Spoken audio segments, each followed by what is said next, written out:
Blazing screens, chaos unfolds, crimson law, tales retold, anime wars, blades collide, justice screams, nowhere to hide. Crimson law, judgment reigns, shock critique, breaking chains, blood red ink, by the blade, truth unleashed for silverhead, elven face.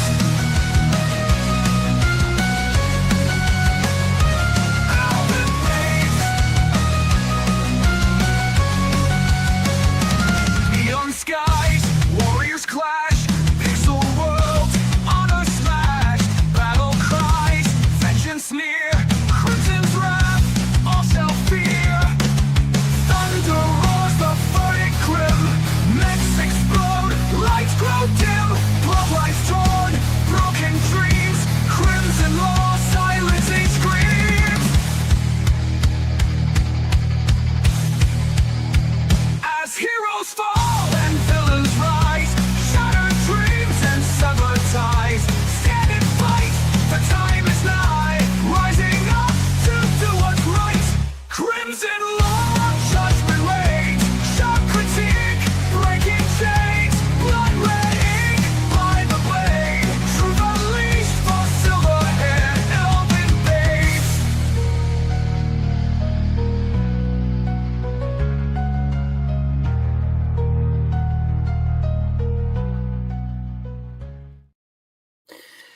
Good evening, everyone. How are we doing on this, I don't know, average Saturday night? I always try to come up with something creative for these intros or whatever, and I always end up forgetting it as I get into it. It never goes well for me. It never goes well for me. But tonight, I am joined by RCS Rules to talk about, anime and stuff. I had tried to get Biggles on here. He said he was down to do it. I sent him the link and everything. I haven't heard from him. I don't know what's going on. So he's not here. It's just the two of us. That's how it is. He couldn't handle my peak opinions. I was really hoping to watch you guys fight it out. Honestly, that's what I was hoping for. But so tonight on the agenda, obviously, as we have been doing, and I think, like I've said before, I'm going to make this a sort of regular thing for the show where chat gets to vote on anime and stuff. We're going to be talking about The Legendary Hero is Dead in my review of it, so I have that up on Critic List now. We're also going to talk about the winner of this week's poll. And then I'm going to talk a little bit about two manga that I am now caught up on before we get into the regular seasonal anime content. But before any of that, we do need to address the fact that we got a $10 super chat from Jeremy Turner. I really appreciate it, even though I know you're not here. Hello, boys. Had a rough day and won't be able to make it, but have a great stream. Number one, Grand Blue Dreaming for next week. All right, we will automatically put that on the poll since you sent in a super chat for that. And just because, you actually donated to the stream, and I appreciate that, man. Number two, Kamen Rider animators never miss an opportunity to show some jiggle physics. Yes. They certainly do love the jigglies. And then, of course, we have the Grey Pilgrim calling me gay for a 4-month membership. Fuck you too, Pilgrim. Just fuck you too. So I guess how you been doing, man? Oh man, what an October I've had. So I'm excited for the new month. I'm excited for what the end of the year has in store. Getting over a lot of the issues that I feel like I've been going through have been now settling down, or at least figured out. So I'm doing a lot better. Not sure if that's the response you're looking for, but well, doing better is better than I'm doing terrible, man. Fair. I'm out here suffering like I just lived through the worst period of my life. Come on. At least we're not getting that kind of a response. But yeah, so Sure. It's nice to have you back on. I always enjoy talking anime with you. So, well, we'll see. Have you seen The Legendary Hero is Dead? Yeah, man. I watched it when it aired during the season. It's season. This is genuinely one that I never would have picked up if my channel hadn't decided that I should watch it. Oh wow. So yeah, here is my review of The Legendary Hero is Dead. So before we getting into that, there was, so language, none. I didn't really think there was anything particularly bad about it. Political bias, none. I don't know how you could tie politics to this. Violence, there's a decent bit. Family friendly, maybe. It feels like a very shonen kind of anime when it comes to like sexual content or violence. So I don't particularly think that it's terrible. Nudity / sexual content. There is a lot of the main girl, what's her name? Yuna? Yuna. I believe that's correct. The main girl, Yuna, being without clothes. They do have a lot of like dirty humor, and I think it has decent entertainment value. And here's particularly what I have to say about this anime. So, I mean, you can go read my review for yourself on Critic List, but I'm going to go over it here and then talk a little bit more in depth because there are probably some people who will show up who might have a problem with some of the things I'm going to say. So we got to start with the quote, "Thick thighs save lives." This anime is one of those weird parodies you'll inevitably come across when you watch enough anime. Truth be told, I wouldn't have watched this if I hadn't let myself be forced into it. As a parody, its sense of humor is mildly entertaining. Really, it most appeals to people with a particular fetish or a taste for horny comedy. While it did get the occasional chuckle out of me, I can't say I found it particularly funny. The biggest recurring joke about Toka's obsession with thighs being something that never really worked for me. In terms of action, it does a bit better. Rather than being your stereotypical musclehead kind of punch harder fights, there's actually a fair bit of entertaining strategizing that goes into the show, since the main character himself is rather weak. But that makes for a decent element for the series. It actually puts some thought into dealing with the problems its writing creates. The plot and world building are actually fairly well done. Honestly, if this one weren't bogged down by its lackluster sense of humor, it would have been a solid basis for a fantasy story. It still lacks some features that would have pushed it to another level, but it works well enough and has some fairly creative elements with the magic system. The Gates of Hell, the Necromancers, and more. But I think the greatest redeeming factor is the thing that initially pissed me off the most about this show. Toka himself. When you first meet him, you're given the impression that he is a scumbag coward who gets led around by any woman with an ounce of leverage over him. Basically, he comes off as a complete loser with no merit. And yet, he continues on and actually manages to change the impression he gives off.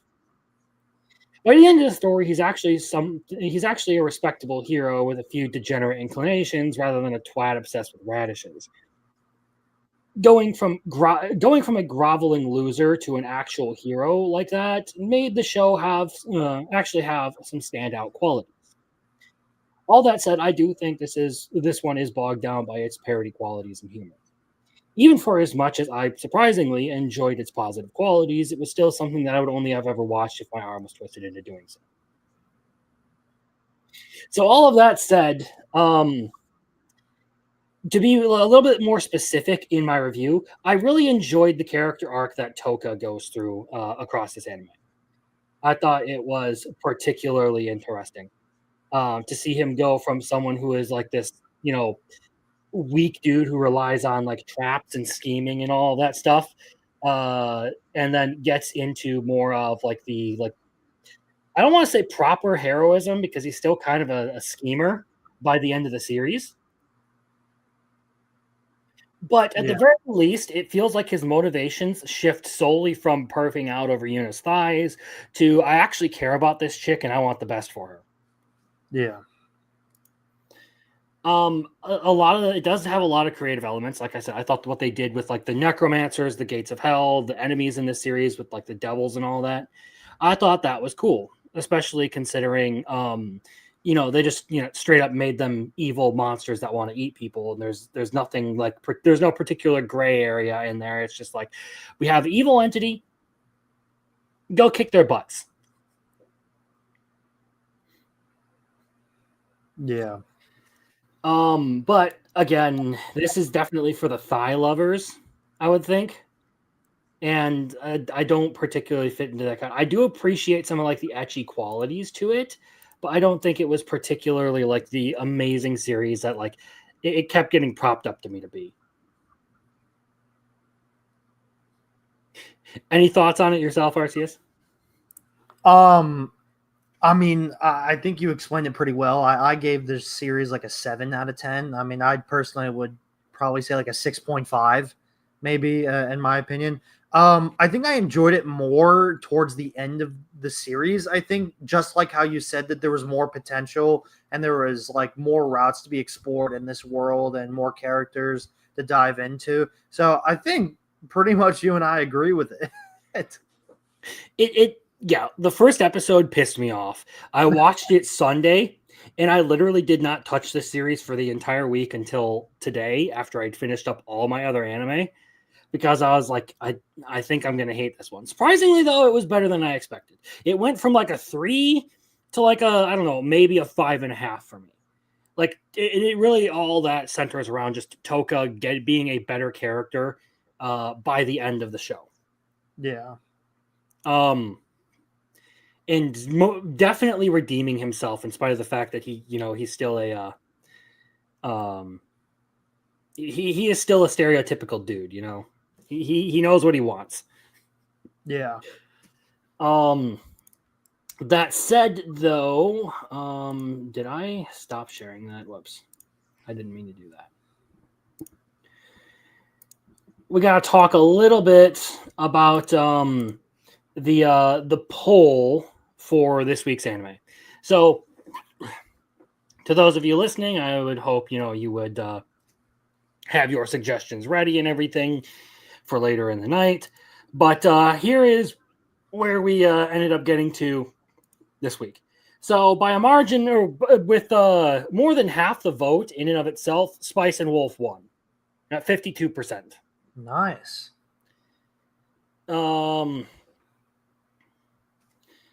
Grimgar with a 19%, and then Asobi Asobase and Grand Blue tying at 14. Those two have been entered quite a bit, and they always get like minority votes. That's sad. Asobi Asobase is hilarious, and Grand Blue is also a good favorite of mine. So I hear a lot of good things about him. So hopefully, eventually, we'll get around to it. But for now, not so much. That being said, though, there are a couple. Was there something but you were going to Spice say? and Wolf is also pretty good. I've never had an experience with Spice and Wolf. I never watched it until it was airing weekly. So when it aired weekly, I thought I'd give it a try, and then all of a sudden, I thought it was boring, and I thought I was going to drop it after a while, but I did continue to the finish line, and I think the second core saved it for me. Yeah, I got 5 episodes in, and then I was kind of burnt out watching anime at the time when I was watching it, so I set it aside. I didn't drop it. It was just one of those things where like I didn't feel like watching anything. I was more so into like playing games and reading manga. I see. I actually really liked it when I was watching it. It's just like one of those things where like kind of the revolving door of interests for me. It's like playing games, watching anime, reading manga. It's like whatever one is the primary one just kind of rotates. Making seasonally. YouTube videos. Yes, actually, yes.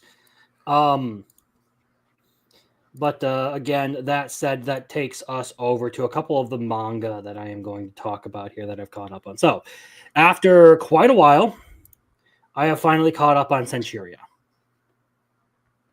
Where is my cursor? There it is. And for those of you who don't know what Senchuria is, this series is a dark fantasy manga by one of Tatsuki Fujimoto's assistants. Creator of Chainsaw Man, yeah. So basically, it is like a sibling series to Spy Family, Hell's Paradise, and Dandadan, if I'm not mistaken. Interesting. Yeah. And the premise of this one is our main character is a runaway slave boy who stows away on a ship to the New World in hopes of escaping slavery, only to then get embroiled into a basically an insurance scheme that goes terribly awry when an eldritch god gets involved. Interesting. So he ends up being one of two sole survivors of the incident out at sea, where 100 people's lives are sacrificed to basically give him superpowers.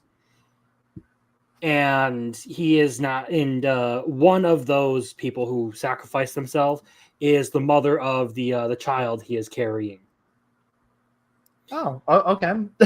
Yeah, so she, instead of, he was going to sacrifice himself so that she and her daughter could live, and she basically just does a self-operated C-section and hands him the baby, and is like, I'm trying to save you. You're younger than me.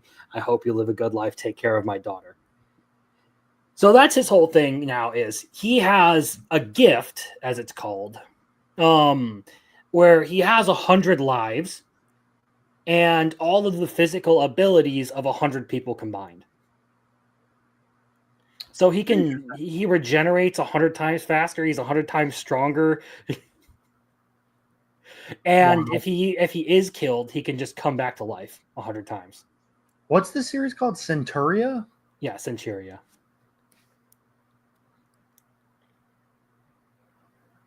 Okay, I found it.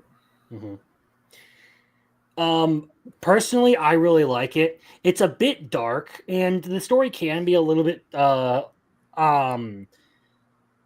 little bit rougher at times. It does have some like shonen elements to it that, I don't know, don't really mesh well with, or just a shonen quality to the writing, I should say. That doesn't necessarily mesh well with its like dark, brutal storytelling at times. But I would never say that it is quite as like dark or brutal as Berserk. So far, there are like 70 something chapters out, and there have not been a lot of deaths outside of, the initial chapter where all of the eldritch horror stuff goes down. I also just looked up that he's also an assistant of Dawn, Ah, the Centuria author. Yeah. I didn't know that one. So yeah, I'd make that deal. Not immortality, so that's nice. Also, because the god who gave him this ability is a god of the sea, he doesn't drown. And any monsters that live in the sea are not allowed to lay a hand on him, because he's technically under their god's protection. Interesting. So it has a really cool power system with like the gifts and stuff, and it sets up a pretty interesting story. We just got through one of like the big like major arcs and all of that, and it seems like it's getting more so into just what kind of powers Diana, the child, and Julian, our main character, actually have. Like, we've known what Julian is capable of for a while, but seeing him go that crazy was a pretty good one. And it's been, I don't know, I guess I like dark storytelling that's going to hurt me. So there's that. Outside of that, though, I will save that tab. And the other one that I got caught up on, because I fell a few weeks behind on this, is Ichi the Witch. And this is one that was created by the same creator as Welcome to Demon School, Iramakun.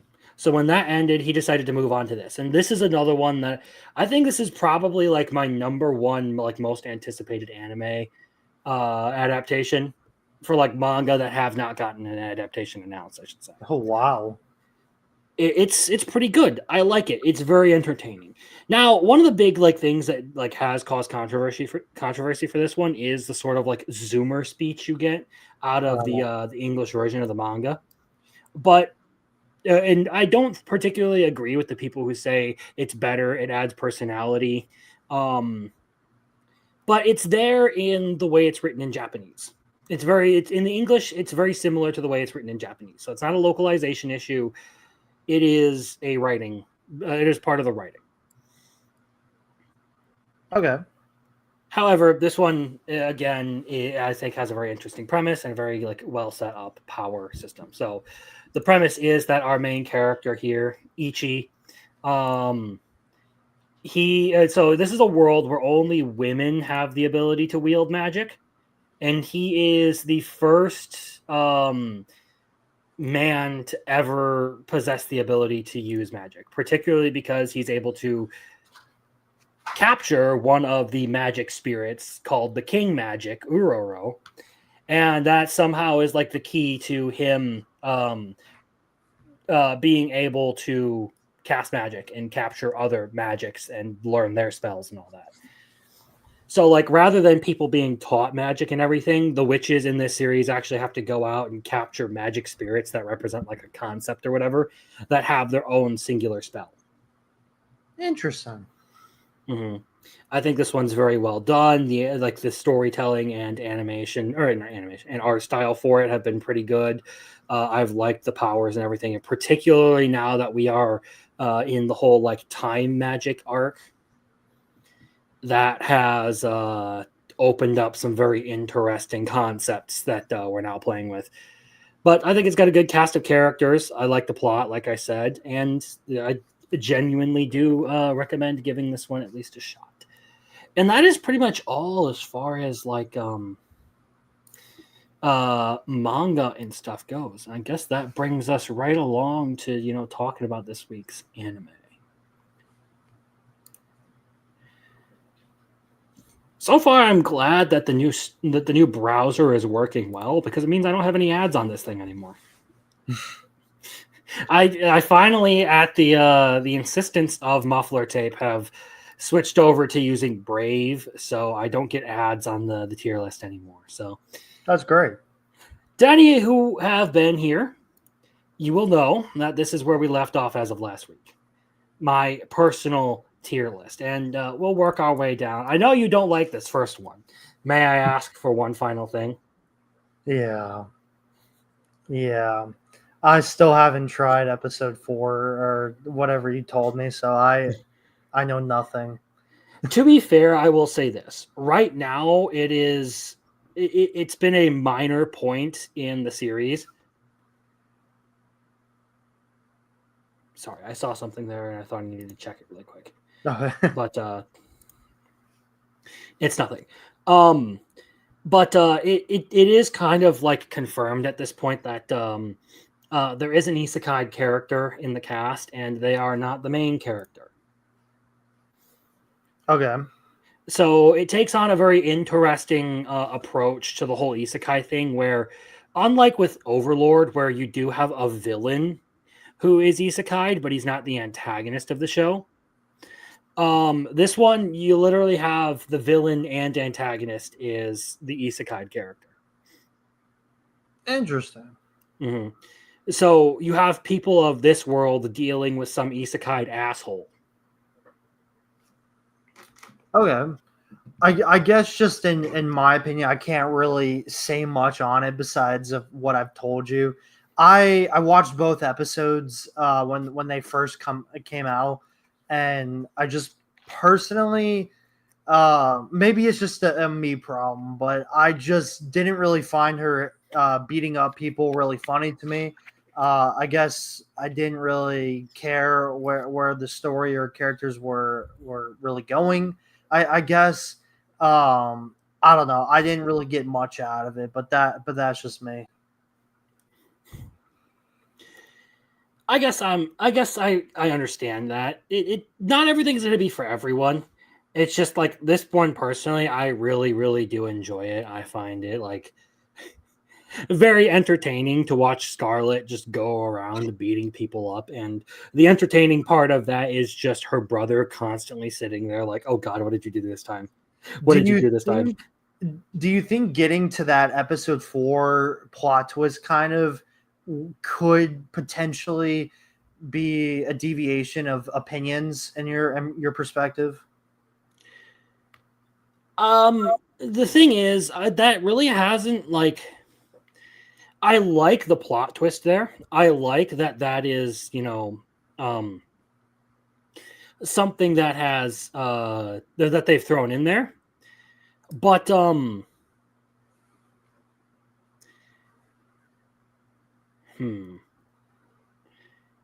don't think that particularly drives my opinion on it. I thought it was a really cool thing to have that, like, all of a sudden, oh wow, we're actually playing around with this concept of like the antagonist of the story is the isekai character. But what I enjoyed out of it was just the interaction between what are our three main characters so far. Scarlet, her older brother, and the first Prince Julius. Okay. Where Julius is just sort of like toying with her. He finds her very entertaining.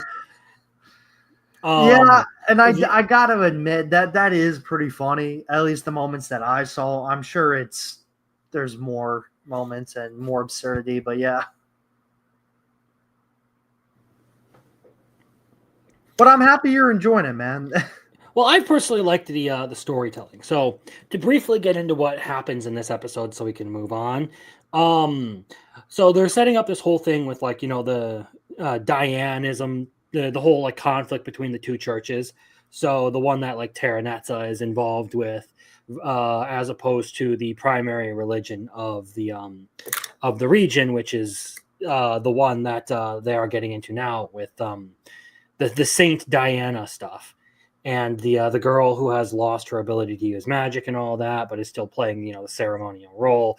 And it ends on a cliffhanger with Scarlet, of course, smashing a statue of the goddess Palmia and stealing the spear from it so that she can go beat the shit out of some clergy. It's kind of funny. It's entertaining. One of the things that I think would probably elevate this even more is if they didn't like cop out right at the last moment and switch like in every like action sequence and switch over to like freeze frame impacts for everything.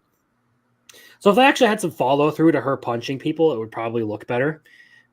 Versus just like you get to the point where you're right about to hit someone, and then you just switch over to the freeze frame of them taking a punch. Yeah, it feels like a cop out there, but that's hardly the worst thing I can say about this one. And again, I think its outro is like my favorite song from the anime season. I gotta admit, it does have a good ending song. Mm-hmm. All right, that of course takes us to Gachiakuta. Bro, what an episode. This episode, yeah. There were some satisfying things to this episode, I will say. But personally, this is one where I feel like I actually will move it down a notch because I have some issues with like the series starting to feel a little bit like it's just sort of, I don't know, dragging its feet at times. It kind of feels like we're not getting a ton of like progression in the story, although to be fair, this is sort of a slow roll, and I'm willing to give it a chance if it actually, comes back with something that made all of this time a payoff. Biggles is here but can't type. Okay. Wow. Well, that's that. But like I really liked the action in this episode, and I also like Zanka or Zanka's stance on his current situation, where it's like I don't have the natural talent, but I enjoy the challenge of overcoming people who are more talented than me. So like I'm going to put in the hard work and effort to actually get to the point I want to be at. I completely understand where you're coming from there. I've been saying this since I feel like almost the very beginning of Gachiakuta. I think like by the time it was like episode 3 or 4 when they got to like the headquarters, dude, this just feels like Fire Force. I don't know why, like I don't know if people are gonna understand why I say that, but it just feels like Shinra going into Fire Force, the company fights all, like, literally, like, core to a Fire Force was the fight in the Nether. It literally just feels like it just feels like Gachiakata is having its own fight, kind of in its own, like, Nether underground world and everything. And not that that's a bad thing. I'm not a big fan of Fire Force. I stopped after season 1. But I think Gachiakata is doing a fine job with it. You know that meme of like it's like I stopped X after so many episodes, and it's the dude like digging the hole and then just a wall of trash. Yeah. That's you with Fire Force. I stopped after season 1. I'm like I'm at season 3 right now, and I'm gonna finish it because I have to at this point. But season 3 was not good. And I understand that they're by the, like, like the author of Gachiakata worked on Fire Force. So of course, there's gonna be some similarities or at least some references and everything. I personally enjoy Gachiakata a lot more. I personally agree with you, Crimson, with this week's episode and everything. I mean, yeah, that cliffhanger was like, what? But I still don't think he's dead. I just, he's part of the main cast. It's shown in Jump. I mean, I just Yeah, I'm expecting Zonka to just like stand up afterward and just beat the shit out of Jabber here. yeah. I actually have that in my like my first entry to, like, for my notes this week in Gachiakata is literally, can Jabber just get his ass kicked already? Also, Yeah. hello to King David the Beast, or King David Beast 82. What's up, man? But one of my big like gripes, I guess, against Gachiakata that I have is effectively like it starts as like this whole like setup to like a revenge thing, right? Like the big hook for the first couple of episodes is like Rudo gets betrayed by everyone around him, and he is enraged by this. Like he feels like everything he ever knew just came crashing down around him. It's like he's like having this miserable time with everything. And we haven't really seen a whole lot of that played out outside of particularly the episode where Rudo goes and beats the shit out of Amo for, manipulating his memories and everything. He loses his cool because of it. Yeah. So I feel like it's dragging its feet in that department. Not so much that I like have an issue with a slower paced story, because again, I have talked about how One Piece like may be slow, but I think it's a very well done story that has good payoffs, in spite of it being slow. And I like those like longer, more drawn out series that deal with things in a lot more detail.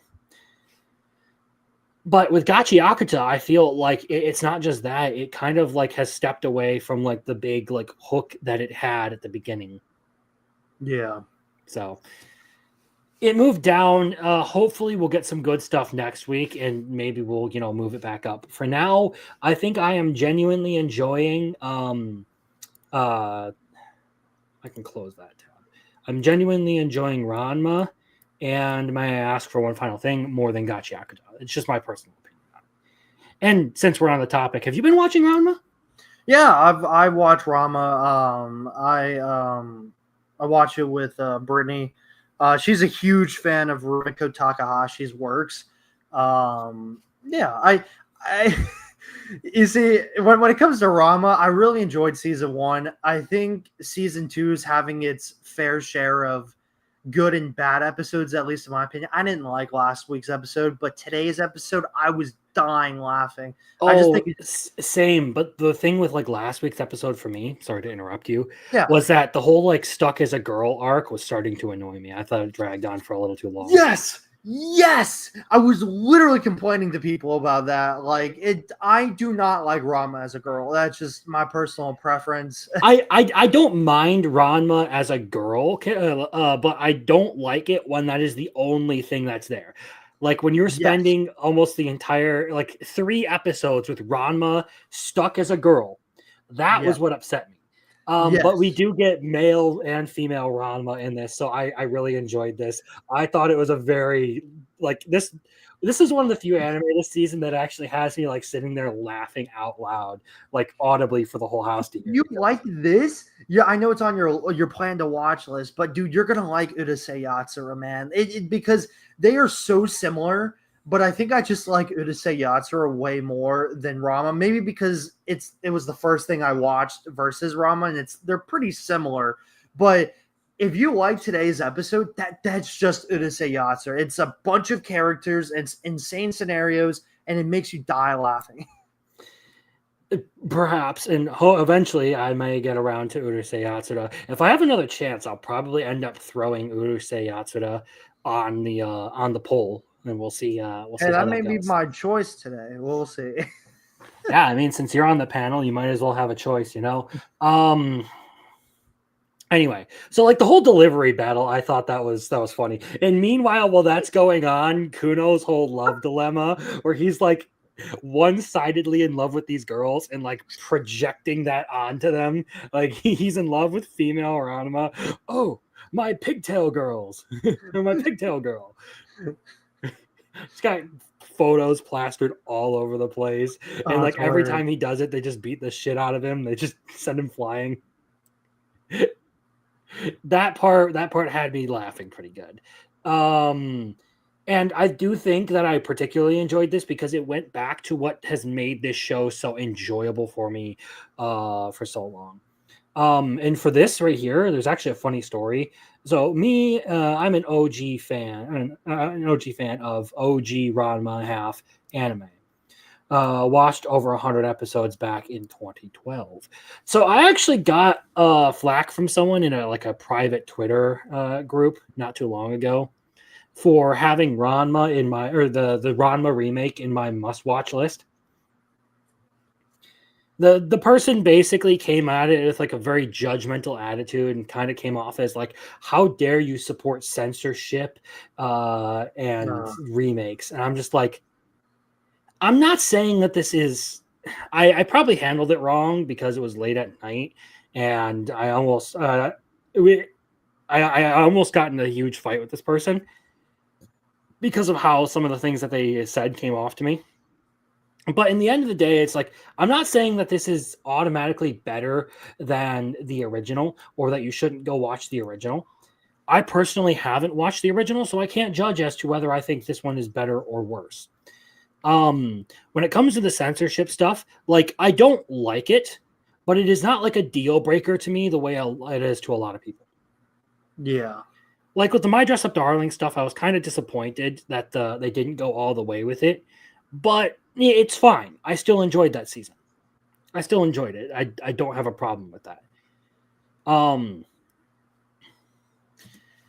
In the end, I find this one pretty funny. It's a nice like comedy anime that is just that plays off the whole like ridiculous martial arts thing very well. I also like the romance, between Akane and Ranma, especially as Akane is getting more and more jealous of every woman who happens to, come along and try to get into Ranma. It's so funny seeing like Ranma always picks shampoo in these last 2 episodes, and she's like, "What the heck?" And it's not even something to do with like romance, because like Ranma very clearly likes Akane at this point.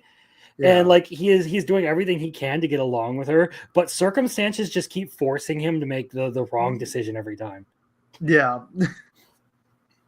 I enjoyed it, man. I like that Kudo was like, you three should stop fighting over me. What?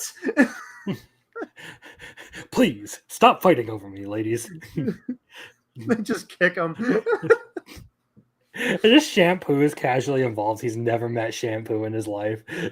He's like, "Oh, you want to date me too?" And bro just randomly has a trap door to an underground dojo in his house. Yeah. And a giant fountain that breaks the roof off his house, and like, yeah, there's so much ridiculous stuff about the show. It's ridiculous in all the kinds of ways that I love. It's a very well done one. Yeah, long story short, in my opinion, I think season 2's had some good, bad episodes, like you said about the whole Rama female version, being in these last couple episodes, I didn't really personally like, but I'm still gonna watch it. I mean, I still laugh. So, Have you watched the next one on this list, Campfire Cooking in Another World? so I have watched it, and Brittany kind of puts it on in the background for season 2. I haven't. I like the show. I just haven't watched every single episode. She watched it back in like 2023, and I watched a couple episodes, and I never really like binged the whole thing because I kind of knew what was going on. And then I've just kind of been in the same room as her watching it, so I know exactly kind of what's going on, but I don't really say I watch it, if that makes sense. I don't hate it. Well, it's one of those anime that like doesn't have like a rigid, like clear plot. So like it doesn't have like a story that it's actually trying to tell. It's much more episodic in nature. I kind of enjoy that. So it's mostly focused on like this sort of like fantasy cooking and adventure stuff, to where you're going to get some fun like character interactions and stuff between Makoto and his familiars, the slime, the dragon, the giant wolf. Yeah, I think what I didn't really personally like in these newest episodes is that it just feels like a clutter of all these gods and everything. Like with the I mean, don't get me wrong, I thought it was kind of funny. Here, take this the war skill or something like that, and then Sui gets this or something. Like, I do think I think I've probably mentioned this a little bit in my previous streams, but like they do pile on the gods pretty fast, and I do enjoy some of the interactions, but they're mostly like the side show, so I don't mind it as much as if it was just like every episode there was a brand new character there. They're very much minor characters who only show up once every so often, so it's not like I have as much of a problem with them as you do. I particularly wish we would get more of the water goddess, the one that everyone was like freaking out about. Like you have to accept her blessing. You have to accept her blessing. But this latest episode, I mean, we get the whole dungeon quest thing with the whole crew going down to the dungeon because the pets need their playtime. He has to go walk the dog in a dungeon. So the dog can go fight shit. And it's entertaining. He also ends up running into the adventurers that he met that helped him get out of the country earlier in the series. yeah. So the ones that he paid to take him across the border, he reunites with them down in the dungeon. So there's that. They have a good meal and everything together, and then they part ways. So it's nice to see that those characters are still around, and we can have a little bit of fun with them. And then we get to the whole thing. So like there's this issue with his power, like his ability to like buy things from another world. If he feeds people food from his world, it boosts their stats a ton. So so they're going into the dungeon, and he goes to try and do it to himself, and it doesn't work. Well, it does, but he gets like a 6% boost versus everyone else getting like a 50 to 100% boost. I just remember that part from season 1 where Sweet was like, "It's Uncle Fel." Sui is definitely like one of the best characters in this. Yes, absolutely. Like definitely made the show that much more entertaining to watch. It's just Makoto constantly like fawning over Sui, and it's a nice like fun sort of just like I can turn it on, be like completely relaxed, not worry about plot or anything, and just know that like, all right, I'm gonna get something entertaining, something worth my time out of this. And I don't have to like worry about a bunch of tension or like, oh, is this character going to die? Is it going to be a cliffhanger? What's going to happen here? Yeah. No, it's much more episodic in nature.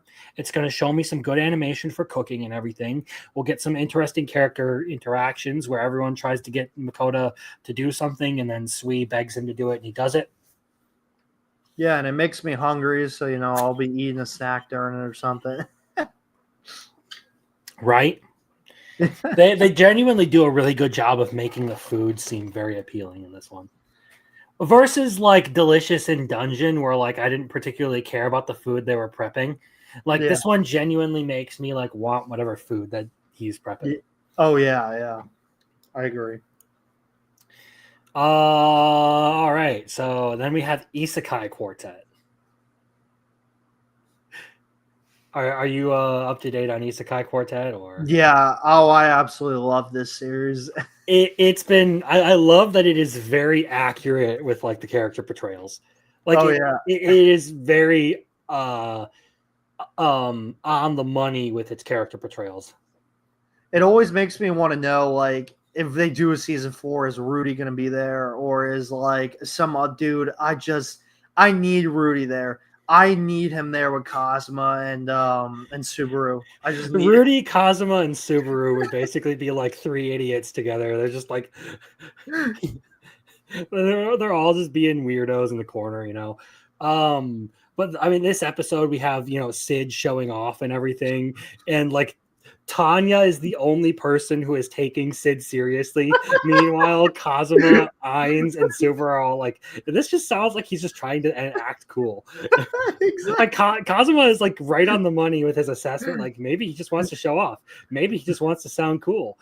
And then Tanya and Demiurge are like, no, would you take this seriously? And at the end, you have like Kazuma is like, I think he just wanted to look cool. Would you take this seriously, Kazuma? We don't know anything about this guy. And then We're just Subaru like, goes. I just kind of got the same impression though.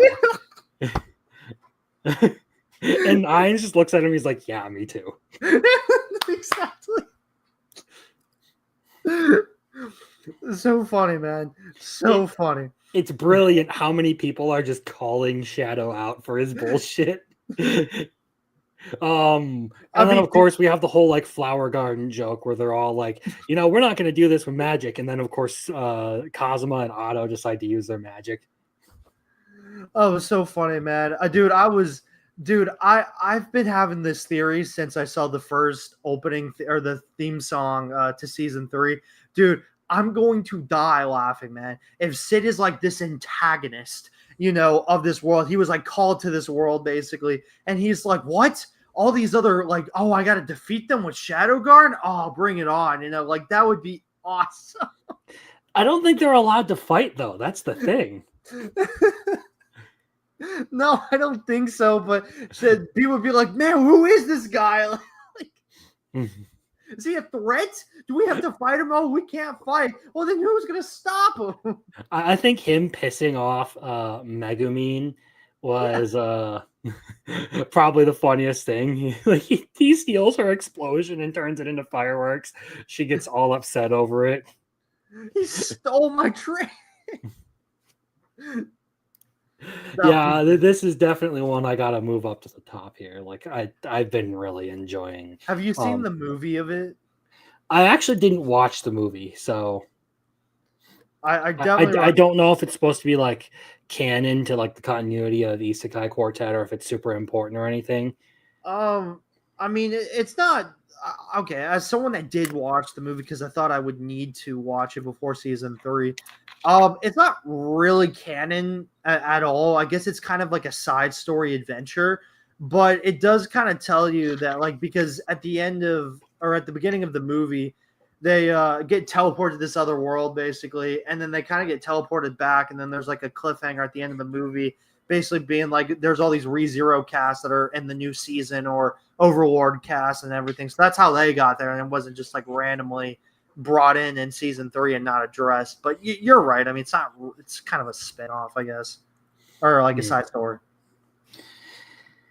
Well, either way, it's just really funny to have like in like the beginning of the season where like Beatrice and Subaru are like getting along together because they have their contract now in the anime. And everyone's like, were they always like that? Was that always a thing, or is this just like something that just spontaneously happened? I just like that the writers just know everything about these like 6 shows, and it's awesome. Like it's just awesome to see them like keep this reference or that reference or this plot and or make this character act the way they do. Like my favorite episode probably of Isekai Quartet, if not one of my favorites, was season 1 when Cosmo and Subaru were just talking, and he's like, "What? You got Harrow, man?" You're my enemy. Yeah, I was laughing every time they showed Subaru slacking off in class because that is 100% how Subaru was acting when he started high school. Like that is half the reason why he ended up becoming a shut-in. Yeah. And it's just awesome seeing like Subaru's like, yeah, I'll go first in class and everything, and then Ram is like, oh, it's good to see that no one finds your jokes funny in this world either. Ram's a bitch though. So Like she genuinely is. So Crimson, now that we are on this debate, who's better, Amelia or Ram? It's really going to depend on the arc, to be entirely honest. On what? I said it's really going to depend on which arc we're talking about. Like who is, because I don't want to get into too much spoilers, but like there are times where like, oh wow, Amelia is like a really, really good character. Like you'll get into arc 6 and stuff. There are some really good moments for her, especially or like with arc 5 and all that. Arc 2, I mean, there's all the stuff with like Rem and everything.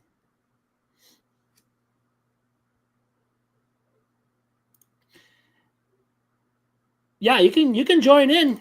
You have the link. only if you feel like it though. So this is one of those things where like usually the debate is like, okay, which one of the demon twins is better, Rem or Ram? I'm just that's again where it's like, all right, it really depends on the arc. Anywhere before arc 6, I would say Rem. Arc 6 in particular, I would say Ram is a really good character. So people who are fans of Ram will probably look forward to season 4. Okay. And then after that, there's a lot more focus on other characters. So I don't want to say too much, but if you ask me, though, best girl has always been Carson Cruchet, but she gets fucked over by Toppa Nagatsky so much. Fair. Like you want to know like all of the potential boy memes? She is potential girl. She always might or will, but never did. Oh my god. So yeah, I've loved Isekai Quartet so far. It's that's great comedy. Have you watched Tojima Wants to Be a Kamen Rider? Oh yeah, man. What do you think of it? It's an interesting show. That's the say. I didn't really care about episode 1. I think ever since the teacher got introduced, ever since the teacher got introduced, and then like the last like 3 episodes have kind of like just been really like good action, fights and everything. The characters have just been very likable. I'm really enjoying it. I have no idea what Kamen Rider is, but I'm enjoying it, and I'm Kamen Rider is a very popular thing in the whole tokusatsu world, but I am like literally of the exact same opinion as you, because like I've never seen anything to do with Kamen Rider. I've seen a few clips and everything, but so I'm like kind of familiar. It's like one of those like transforming hero things. It's usually a live action, so tokusatsu with all like the ridiculous special effects. But again, I was actually heavily considering dropping this episode 1. Yeah. But dude, motorcycle grasshopper, basically. But dude, today's episode, man, with the whole like, Ride Keeper, was that his name? Rider Man. Or Rider Man, yeah. Oh my gosh, dude, him transforming and then him being like, let's get married and everything. Yeah, again, back to Jeremy Turner's super chat there. They never fail to hit the opportunity to show off the jiggle physics. But like again, it got to episode 2 with the teacher, and it's funny because I was actually in a Discord call with Muffler Tape at the time. And I was sitting there, like we were sitting there watching it. And I was like, yeah, I don't know if I see in this one what you see in it. Like it's pretty cringy. It's kind of meh. I'm not really interested in it. Was gonna drop it, and chat convinced me not to drop it under the, the potential of like getting some good like vigilante sort of stuff out of it. Shout out to Marcel, who hasn't been around today for whatever reason. I don't know, maybe I just bullied him too much.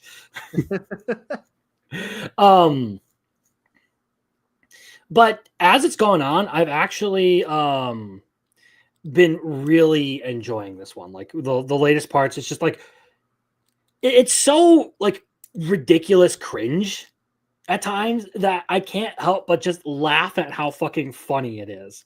Like the Bro. whole idea of you have a bunch of chuny adults like Oh, pretending yeah. to be Kamen Rider characters fighting actual monsters. It's like genuinely hilarious to me. Like I get a huge laugh out of this one It's every freaking time I watch this. dude, it's insane. It's got the comedy, it's got great characters, it's got a slight story that we have no idea where it's going. It's got great fights. And as you said, adult characters trying to be these like kid heroes. Dude, it's just amazing. Like, and the episodes go so fast.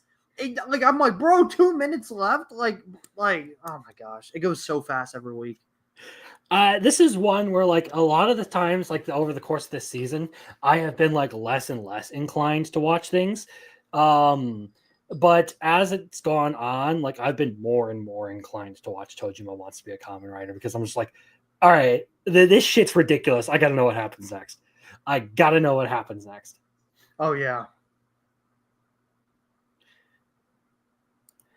That will get you crucified in the ReZero community if you say that, David. I'm just warning you. Look, I like ReZero, but the ReZero fandom, they can be fucking wild. Okay, they are something else. But yeah, like you said, the whole proposal to the monster girl and everything, that was like this show has been something else. It is probably the hidden gem of the season. I would say it's one of a few like hidden gems for this season, because the next one is another one that I didn't expect to like as much as I did. Oh, absolutely. Alba Wants to Be a Family. Like this one, I thought has been like just like this really like nice to, again, like comfort series kind of stuff. Like a lot of the comfort anime that have come out this season, like Alma Wants to Be a Family, Kashiwata, Star Brighter Than the Sun, these two over here, like those have all been really, really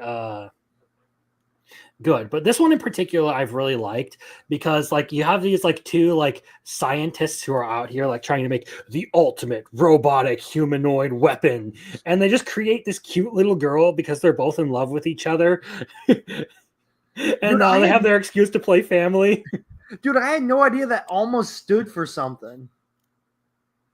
Does it? I must have missed something. Yeah, well, I tweeted something yesterday or on Friday. Yesterday about there was like a Halloween visual, and it said like ALMA. I forgot exactly what it was, but I was like, wait, it does? Like, I had no idea. So, yeah, with this latest episode, it was funny. So we got the whole like underclassman scientist who is pursuing the robotics engineer, the mother character. Yeah. And we had previously, the big brother vacuum cleaner, and now we have Alma's little sister too. Yeah. So she looks at the vacuum cleaner and is like, "This is my big brother." And now we have, the robot that runs around losing its head quite literally, just the little sister. And I thought that whole interaction was endearing. And that's one of the things that I've really liked about it, is just you get a lot of like this ridiculous family antics, and it's like it kind of reminds me of Spy Family, but in like a much more tolerable way to me, I guess. One of the big issues I end up having with Spy Family is just like Anya herself.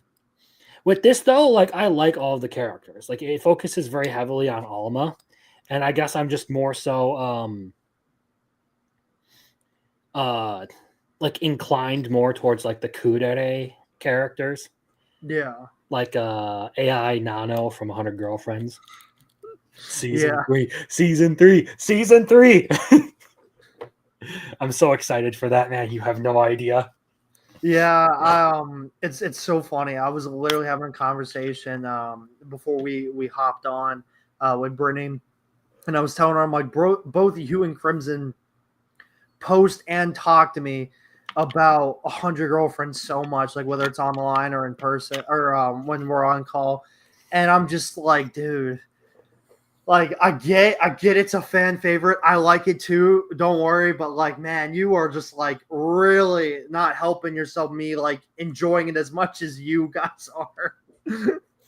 She's like, I'm trying to tell you what the new girl is and everything and what her gimmick is, and I'm like, okay. So does Biggles like Alma-chan? I don't know. He generally tends to hate kids and romance, so we're gonna find out. Dude. Is he loading for you too? Okay, there we Yeah, I was holding forever. I'm sorry. Bro, he got a haircut. Yeah. So sorry. I'm actually gonna have to get one of those tomorrow. So I grew my hair out because I was gonna do. So a couple of friends of mine did a whole like LOL Halloween stream where we basically were like mocking other content creators. I was gonna do like the whole thing of like just impersonating. I was debating whether I wanted to do Destiny or Vosh. I ended up just getting the whole Crimson Walsh get up out again and putting the wig on and everything. So I grew my hair out for nothing. Now I'm gonna go get it cut. Yeah, I can't do long hair, man. I don't like it. I did it once and then got a bunch of thin set mortar stuck in it, and I was like, yeah, fuck this. Anyway, this is just welcome Biggles to the chaos. Yes. How you been, man? I was going to be on time, and then my mom was like, "Hold on, I need you to do this, this, and this," and then she's like, you need a haircut." So I was like, "Okay, let's cut my hair." How dare you, Biggles? How dare you choose your own mother over this random anime stream? I know. How dare you, Mom? How dare you? So yeah, I mean, we've kind of gone over quite a bit, but I think the two that you would probably comment on the most, Biggles, so far would be Isekai Quartet and May I Ask for One Final Thing? Oh, they were fucking great. I love Isekai Quartet. Like, I can't get enough of that show. I mean, we talked a bunch about it on my show, and I heard you guys talking about the magic before I got a phone call. How they were like, "Oh, we're not going to use magic," and then they just use magic, And then I heard Arceus say something about Sid, and then I put in the chat like, "Reinhardt exists. Like, Sid ain't got shit." Divine blessing of I win. Like divine blessing of I just win. Yeah, get the fuck out of here. And like Isekai Quartet in season 1, I think it is. They do like the sports festival or whatever. And they're like, "How do you beat this guy?" "Oh, you don't." He just automatically wins. If he dodges every attack he's ever seen and every attack he hasn't seen, and also surprise attacks, the first attack and second attack automatically, doesn't he just dodge every attack? Yeah, so like even if Sid is that antagonist, he ain't got shit because Reinhardt exists. I mean, there's Reinhardt, there's Ainz. He's got a lot of problems in this world. And he also has like Shield Hero because Alphamine can just block that shit. Dude, how would you feel if Cry Andrew was in this? Oh, fuck that shit. Well, he's not an isekai, so I don't have to worry about it. I hope that Sid just shits all over him. He's trying to run away from Sid, and Sid's just like, "I am atomic," and kills him. Like, fuck that guy. Like, so I know. We're not going to talk about it, but their episode came out today. It was a Hot Springs episode, and it was still a retarded ass fucking episode. And I don't understand why people try to tell me this show is amazing. He has arrived. One of the guys who convinced me to keep watching Tojima, and it's been fantastic ever since. I'm just glad I didn't bully him away from the stream. I'm just going to wait till it finishes and fucking binge it in one day. I don't remember what stream it was, but I said I was being an asshole that night, and I got done with it. I'm like, I went really hard on Marcel that night. I probably shouldn't have done that. Yeah, no, I'm still watching Grieving Soul. Yeah, Biggles, I feel you. Dude, it's not a good show, and I'm only watching it because I really like Tino. I do. And it's not because of her ass or her titties and her fucking Sailor Moon transformation last episode, where her ass gets bigger and her tits get bigger. It's because she's just like an adorable character who's just like super sweet and just like it's like, Master, like you saved my life. And like, this is why I like owe it to you. And it's like, they just shit all over this girl. I'm like, no, fuck you. Like, listen, if he wanted to retire and it just kind of stuck to that first little party that he was with, then I'd be like, okay, cool. Like the first 4 episodes or whatever, like the one where Tino ends up bleeding. If he would have like stuck with that party, it would have been cool. But Liz sucks. Citri sucks. They all kind of fucking suck. So I could just imagine you watching it and then Cry Andrews on the screen. And you're like, fuck you throwing something at the TV. I'm like, this guy fucking sucks. Like this episode, he's like Arnold is just like, they like go to the hot tub and he's like, you're fucking here. And he's like, I thought you wanted to bathe. Like, dude, when it comes to like protagonists that I hate, the top 3 of all time are Takamichi Hanagaki, Kazuya Kinoshita, and Cry Andre. Like those 3 infuriate me so much. So 2 is Rent a Girlfriend, right? Yes, Kazuya Kinoshita. Who is the first one? Tokyo Revengers. Okay, I haven't seen that. Takamichi Hanagaki. Yeah. But yeah, I don't understand why people keep watching. Well, one, Rent a Girlfriend, but particularly Let This Grieving Soul Retire. Like it's just okay. I have to ask Arceus this: how would you rate Rent a Girlfriend? Because you're the one who's watched it and you're the one reading it. How would you rate this on the best romance? Where would you rate on this the romantic scale? On a scale of Domestic Girlfriend being a 1 and Love Is War being a 10, where would you put Rent a Girlfriend?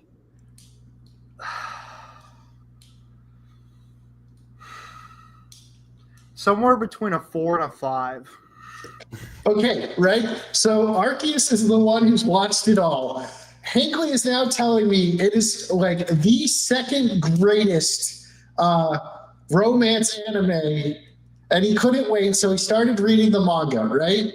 He is now saying it's better than Love Is War, but not as good as Bunny Girl Senpai. What the? Nah, man. And I'm just like, I can't anymore. And like, I'm just like, cool, dude, enjoy it, have fun. Like, I'm sorry, but if you're paying someone for your time, you are not. My mom made me watch Pretty Woman with her, right? So I watched Pretty Woman with my mom. You know what Pretty Woman is about? It is about a man who falls in love with a fucking hooker. You know what fucking Rent a Girlfriend is? It is about a dude who falls in love with a girl who you have to pay to spend time with. Because apparently the Rent a Girlfriends, you don't get to have sex with them. You just pay for their time, which is fucking retarded. So, yeah, it is forbidden to, put your hands on them or kiss them or have sex with them. Yeah, they're literally just like they're escorts that you don't get to fuck. They're a decoration. So Yeah. long story short, I actually enjoyed season 1, and I even rewatched it recently because I was like, let me see if like my heat of it has actually changed, and I guess it did. Season 2 sucks. I hate season 2 with a passion. It is so dumb. It is so bad. I hate almost everything about that season. Season 3 was a bit better just because it focused on a film arc that I think took Kazuya's character a bit from ground level to okay. Like he was an okay character. Or basement level to ground level. Yes. Yeah, there you go. So I was like, okay. Then I watched season 4, and I can't lie to you, maybe it was because it was my only Tuesday show I was really watching, but I loved and hated it. Like, I thought some episodes I was like, oh shit, that was like pretty fast, but I also kind of turned my brain off, and maybe I'm like numb to the show. I don't know. But other times I'm like, I hate this. I have a theory here really quick that people gaslight themselves into liking Rent a Girlfriend. Like, no one actually likes it, but they see it and they watch it and then they convince themselves that they actually do, even though they don't. I don't understand how someone can like that premise. Like, even Pretty Woman, I was like, man, this fucking bitch is so fucking annoying. And he falls in love with her because she's like, I don't care about your money, but I need all your money because I'm a prostitute. Like, what?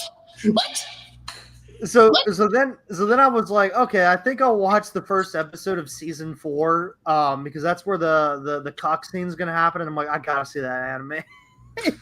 Oh, where he pops a boner to the idea of that actor dude, like Umi or whatever his name. The studio literally ended the series off where next season, the first 5 minutes, we're getting it. Like, literally, where they stopped like a page or two before we get it. Dude, I can't. I don't understand, man. I don't like. And then I didn't read the manga past there.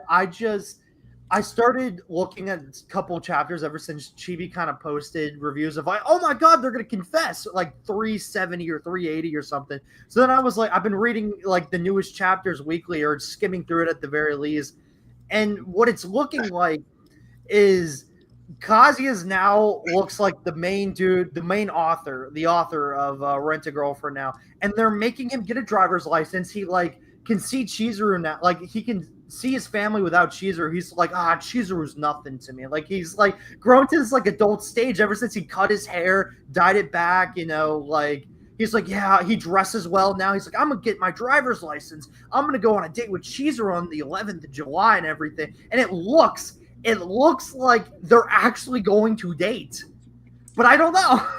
I have no idea. So it looks like he stopped being a pussy, and he's still a pussy. Like. Whatever. That fucking shit is retarded.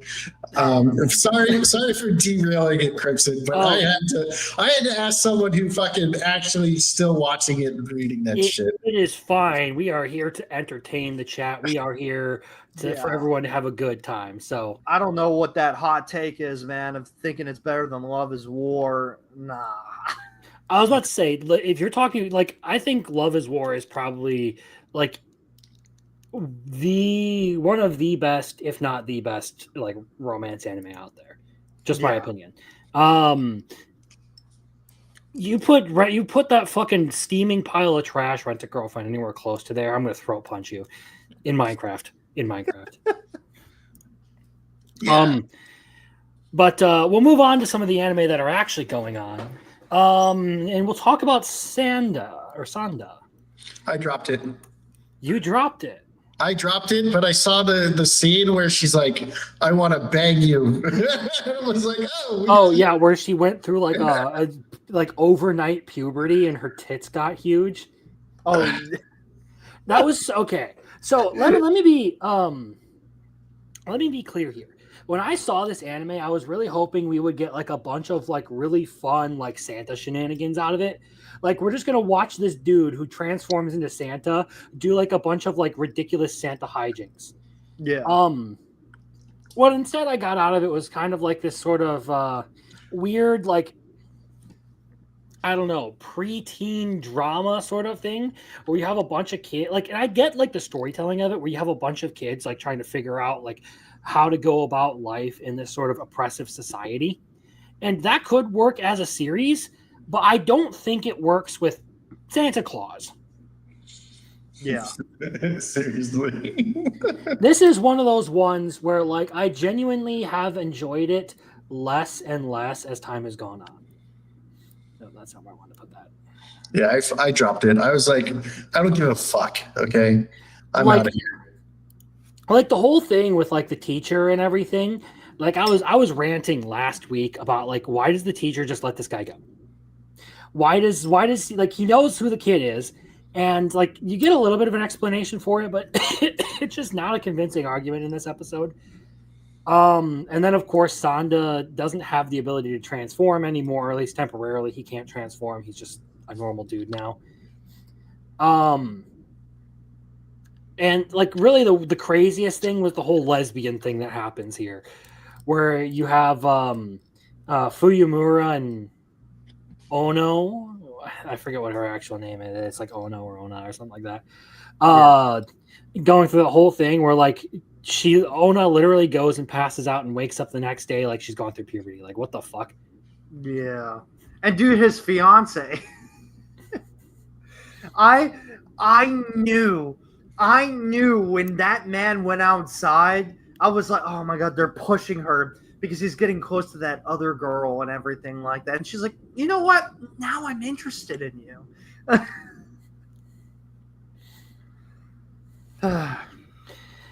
You see, the thing is, it went in such a different direction than I imagined. Not widely interested in the show now. I kind of want to see if it pulls it back and does something good, especially because we get the whole cliffhanger ending to this latest episode with the creepy old pedophile like listening in on the lesbian conversation, just like standing over them menacingly. Oh, I had to look at the manga to see what happened. I dropped it. I don't give a shit. There's nothing that convinced me to keep watching that stupid show. I'd rather watch fucking The Class or Hero Without a Class or whatever, and that fucking show sucked. I think there are easily worse shows. Like Let's Play, which I have to ask, is Brittany still watching Let's Play? Is she still pissed at me for making her watch that? She's extremely pissed, man. She said she was going to tweet at me all the time. And I haven't gotten any of the tweets. Yeah, she's been going out of town almost like every other weekend. So and then she gets home late from work. So she's been mainly focusing on other animes. But I think she watched one more episode. I think she's on 3 now. Oh.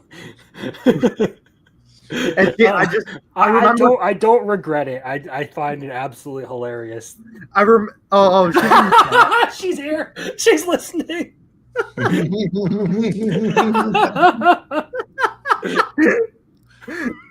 I was like, man, is she in the chat? You summoned her. Say thy name and I shall. Anyway, Sanda has been one where like I went into it with one expectation of it, given like the trailer and everything. Like, oh, this could be like the fun, kooky Christmas anime that I watch every so often. Didn't turn out to be that. I still like the art style and the animation, but overall, I don't think it's done an impressive job of like telling a story that I'm interested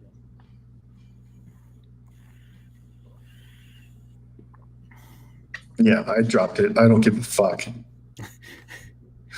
It's definitely gone in a very weird direction for me. That said, though, how about Unlimited Gacha? Have either of you guys kept up with this one? Yeah, this episode was kind of boring for me too. This episode was kind of another like letdown for me. And this one again goes into the interesting category.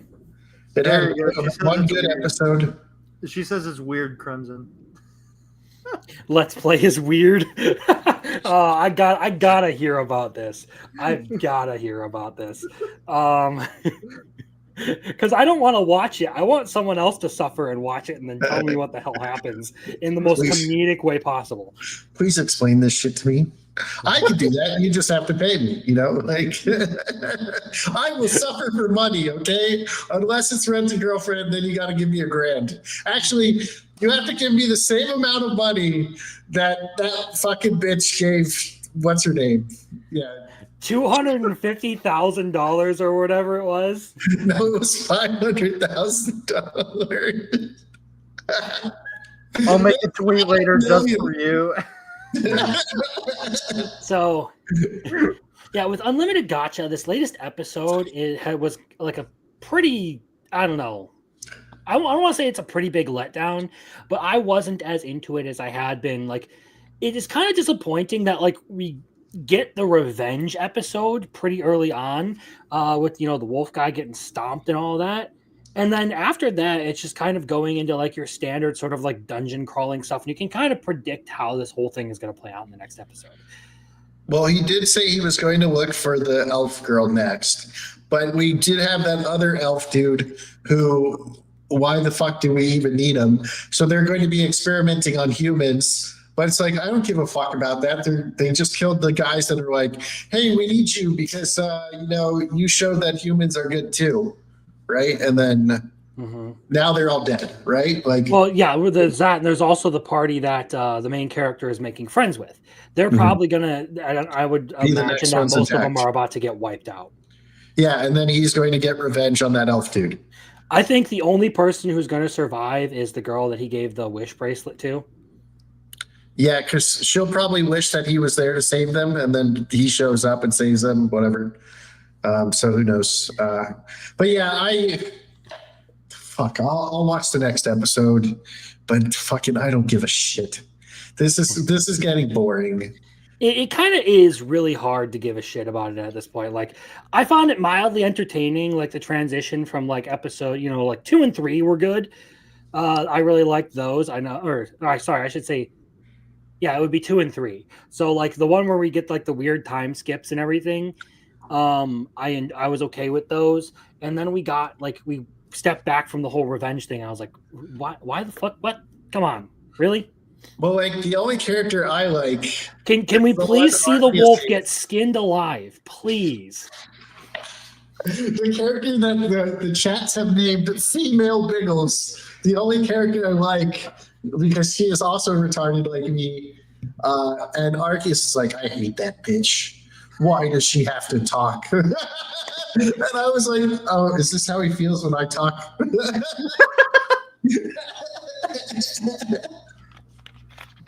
I don't know, man.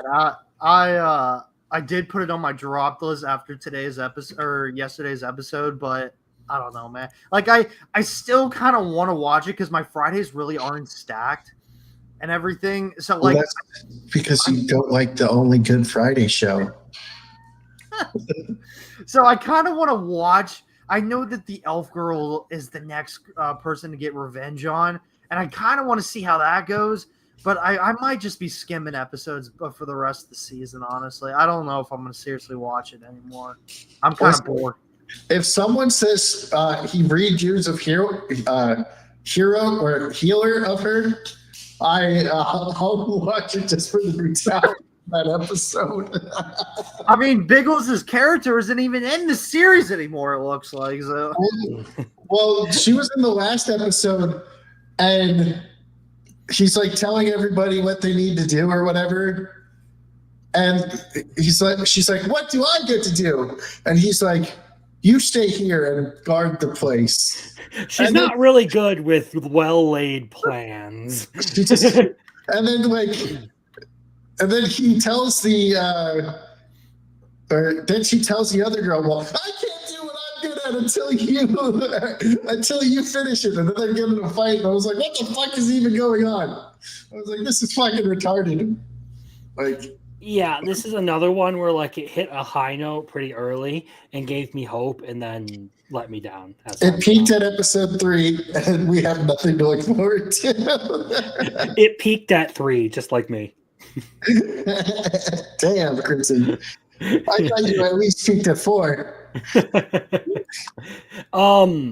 That brings us to. I mean, I really don't care to recap what happened in this episode. We kind of already covered it. But that brings us to the next one, which is Inexpressive Kashiwada and Expressive Oda. And I'm actually moving this one up to the very good category because I have really, really liked this one personally. Like, I think this whole romance thing going on where like they both clearly have feelings for each other, like it's mutual, but they're just dancing around each other at this point. And he is going about his whole like crush on Kashiwada in like the most like toddler-esque way he possibly can by tormenting her. Bro, That's it's awesome. Way to do it. Ever since I picked up the manga, man, it's awesome. I liked it at first. Like I thought, oh, this is kind of like a cool thing. It's been more and more interesting to me, especially after this episode where he like does the whole bangs thing.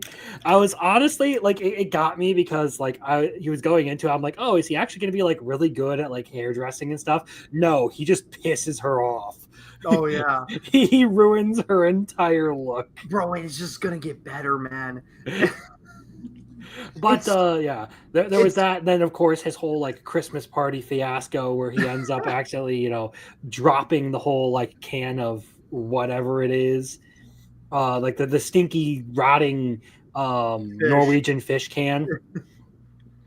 It's so funny because every person I've talked to about this anime did not like episode one, including me. I didn't really care much for episode one. After episode one, every single person I've talked to has been like, "This is really good. I'm enjoying it. I like it more. It's getting better, like and everything." And I'm like, "Yeah." I thought episode one was like, all right, you know what? I vibe with this. Everything after that though has been like, oh yeah, actually I really do like this. Like this is a really good anime. Let's go. I especially like that this episode we get the big sis who's just like full on like even worse than her younger brother. It reminds me of like Dangers in My Heart with his sister. So It's a little bit more extreme than that. Yeah. his sister got a manga spinoff. Really? Yeah, Yeah, actually she did, I believe. yeah. I gotta look into that, man. Mhm. So this is a romance anime I should watch. This I don't know. I don't think it's as good as The Dangers in My Heart. Mm, I enjoy it this season, but I feel like this is one where like it would be like you watch like one or two episodes, two episodes, and if you don't vibe with it, it's probably not going to be your thing. I don't think Biggles is gonna like it. That's what I'm saying. Is Most there's a romances chance I because like. we have bullied him into watching a couple of romance anime that he ended up liking. But I don't think like Dangers in My Heart, Makaine, stuff like that. It's not as good as What's that. Makaine? Too many losing heroines. Oh yeah, okay. So Danger in My Heart, I was like, all right, let me watch this while I'm sick. So I started watching it, and I was like, dude, this little kid wants to kill this girl. Like he's like talking about like I was like, is he talking about like killing her? She's like, why is she here? And like the thing, and I was like, dude, this kid's an edgelord. This is fucking awesome. So I liked it more based on Ichikawa's like behavior rather than the romance. And then Ann Yamada, who Good Smile actually has like a figure for. So if you wanted Ann Yamada, because that's where I get all my figures. He's like, and she just like eats, and she's like nice and goes to the library so she doesn't like eat in front of her friend who has like the allergies. So I was like, oh, that's kind of sweet. Like she's nice to her friends, Yeah. So I was like, oh, this is pretty cool. And then I'm waiting to see if it turns in like if the end of the anime he finally kills her. Like That'd be pretty fucked. Dude, he's like, I've been in love with this girl, but I said I was going to kill her in the first episode, so now I'm waiting. I'm waiting. That is the foreshadowing that it's going to happen at the end. I still can't believe that when this started airing, everyone hated it. If not like most people hated it everywhere. And then everyone grew to love it. Like The Dangers in My Heart? yes. People hated it? People hated it in the very beginning. They thought that this whole murder guy, the dude. Yeah, he wanted to kill him. He wanted Yeah. to kill him. A Yeah. lot of people did not like it. I think it was the first 3 or 4 episodes. It was like one of the most hated on shows at the beginning of the season. People were downranking it. And then once it started turning into a romance and his character started changing out of that figure, Brennan Killer, then the My Anime List score like boosted up. Yeah, I'm still waiting for him to kill her. That's the foreshadowing. That's going to be the last fucking chapter in the manga. And he just executes her right now. I'm just kidding. All right. Oh, you know what I didn't mention that I had actually started today? What? Sword Art Online. I'm sorry. My condolences. Oh, you got to do it for Fictionology, right? Yeah, next month's Fictionology is the first 2 seasons of Sword Art Online. So, like, I think episode 9 is where I was like, okay, maybe this is kind of cool. And then you get like episode 10 and 11. And I was like, yo, fuck this romance bullshit. I fucking hate this show. This sucks. I was like, it was kind of cool. Like, I was like, he just kind of wins, you know? And I was like, oh man, fuck Sword Art Online. I hate it. I've only watched 1 episode, and so far it's all right. I can't judge it yet, and I am going to watch the whole thing regardless of how I feel about it because it's for a live stream that we'll be doing at the end of November. Well, if you watch the Gun Girl part 2, let me know if you like that. I hear that's better because he's not in it. I just wanted to mention that because I said I would tell Arceus when I watched what my impressions of it when I watched the first episode. I've watched every episode and every movie, man. My condolences. The funny thing is, I've met both the 2 main voice actors, and they're so cool, right? They're so cool. Like Bryce, like when I met Bryce, okay, you know how I like villainous shows? Well, Bryce is in All Around Sweet to Do. He plays Alan. And I told him that Chris and I were playing the Otome game that they based off the anime. And he's like, well, I didn't voice that. And I was like, I know. So it has the Japanese voices.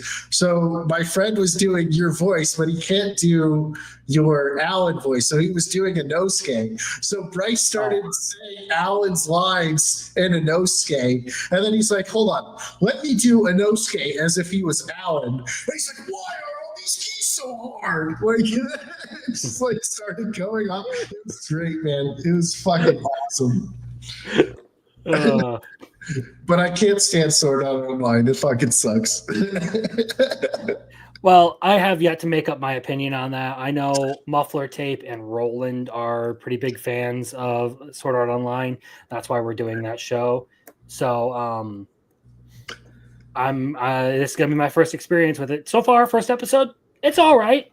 I don't have a solid grasp on how I feel about it just off the first episode, but I'm willing to give it a chance. So. It's interesting because I really enjoyed season 1 a lot.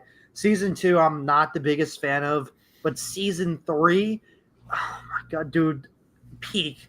Like that is SAO. And it sucks because I've always had to tell a lot of people because it's not like common knowledge. Unfortunately, to a lot of SAO, you know, people that like have consumed the media, that Reki Kawahara, the author of SAO, kind of got influenced writing the first 2 seasons and put a lot more girls in there, a lot more fan service, and a lot more, scenes and everything like that in there. So by the time we got to Alicization, he got to write his own story. He got to write his own influence off of what he did create SAO, and that's how he wanted to write it. But a lot of the things that people have like problems over, him being overpowered, the girls, the like weird sexual scenes and everything, were all more influenced by his background with other light novels and editorial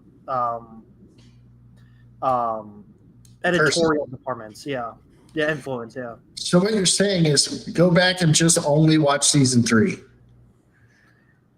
I would watch season 3 because Kirito is not overpowered. At least he's not overpowered at like season 1. Like he struggles. He loses an arm. He goes into a coma, man. Not to like get into spoilers and everything. It's not like a big thing, but like he actually like loses his mind, man. He's got PTSD from the first 3 games and everything. Like I think season 3 comes together of everything that he dealt with in season 1 and 2. So the PTSD he had losing people, blah, blah, blah, this, blah, blah, that, But that, like I said, I can't tell someone watch 50 episodes till it gets good. Like I'm not going to say that.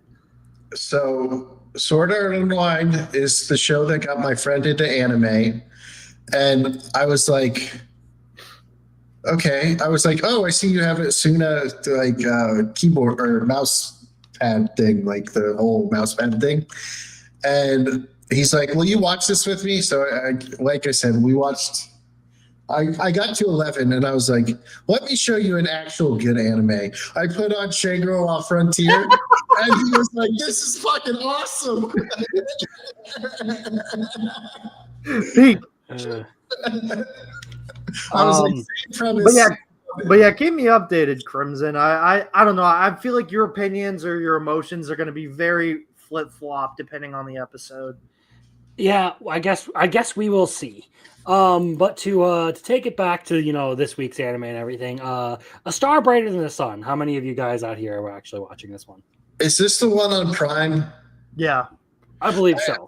I have not watched it, but I have seen it, and for some reason, Amazon Prime tells me I should watch it.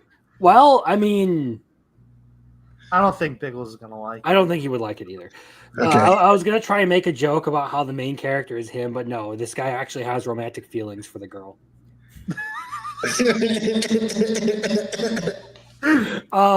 So one of the big things, like the whole reason I continue to watch this one and I keep it in interesting but don't move it up to very good is I love the cast. Like all of the supporting cast are great. Like the main guy's friends, they're good supporting characters.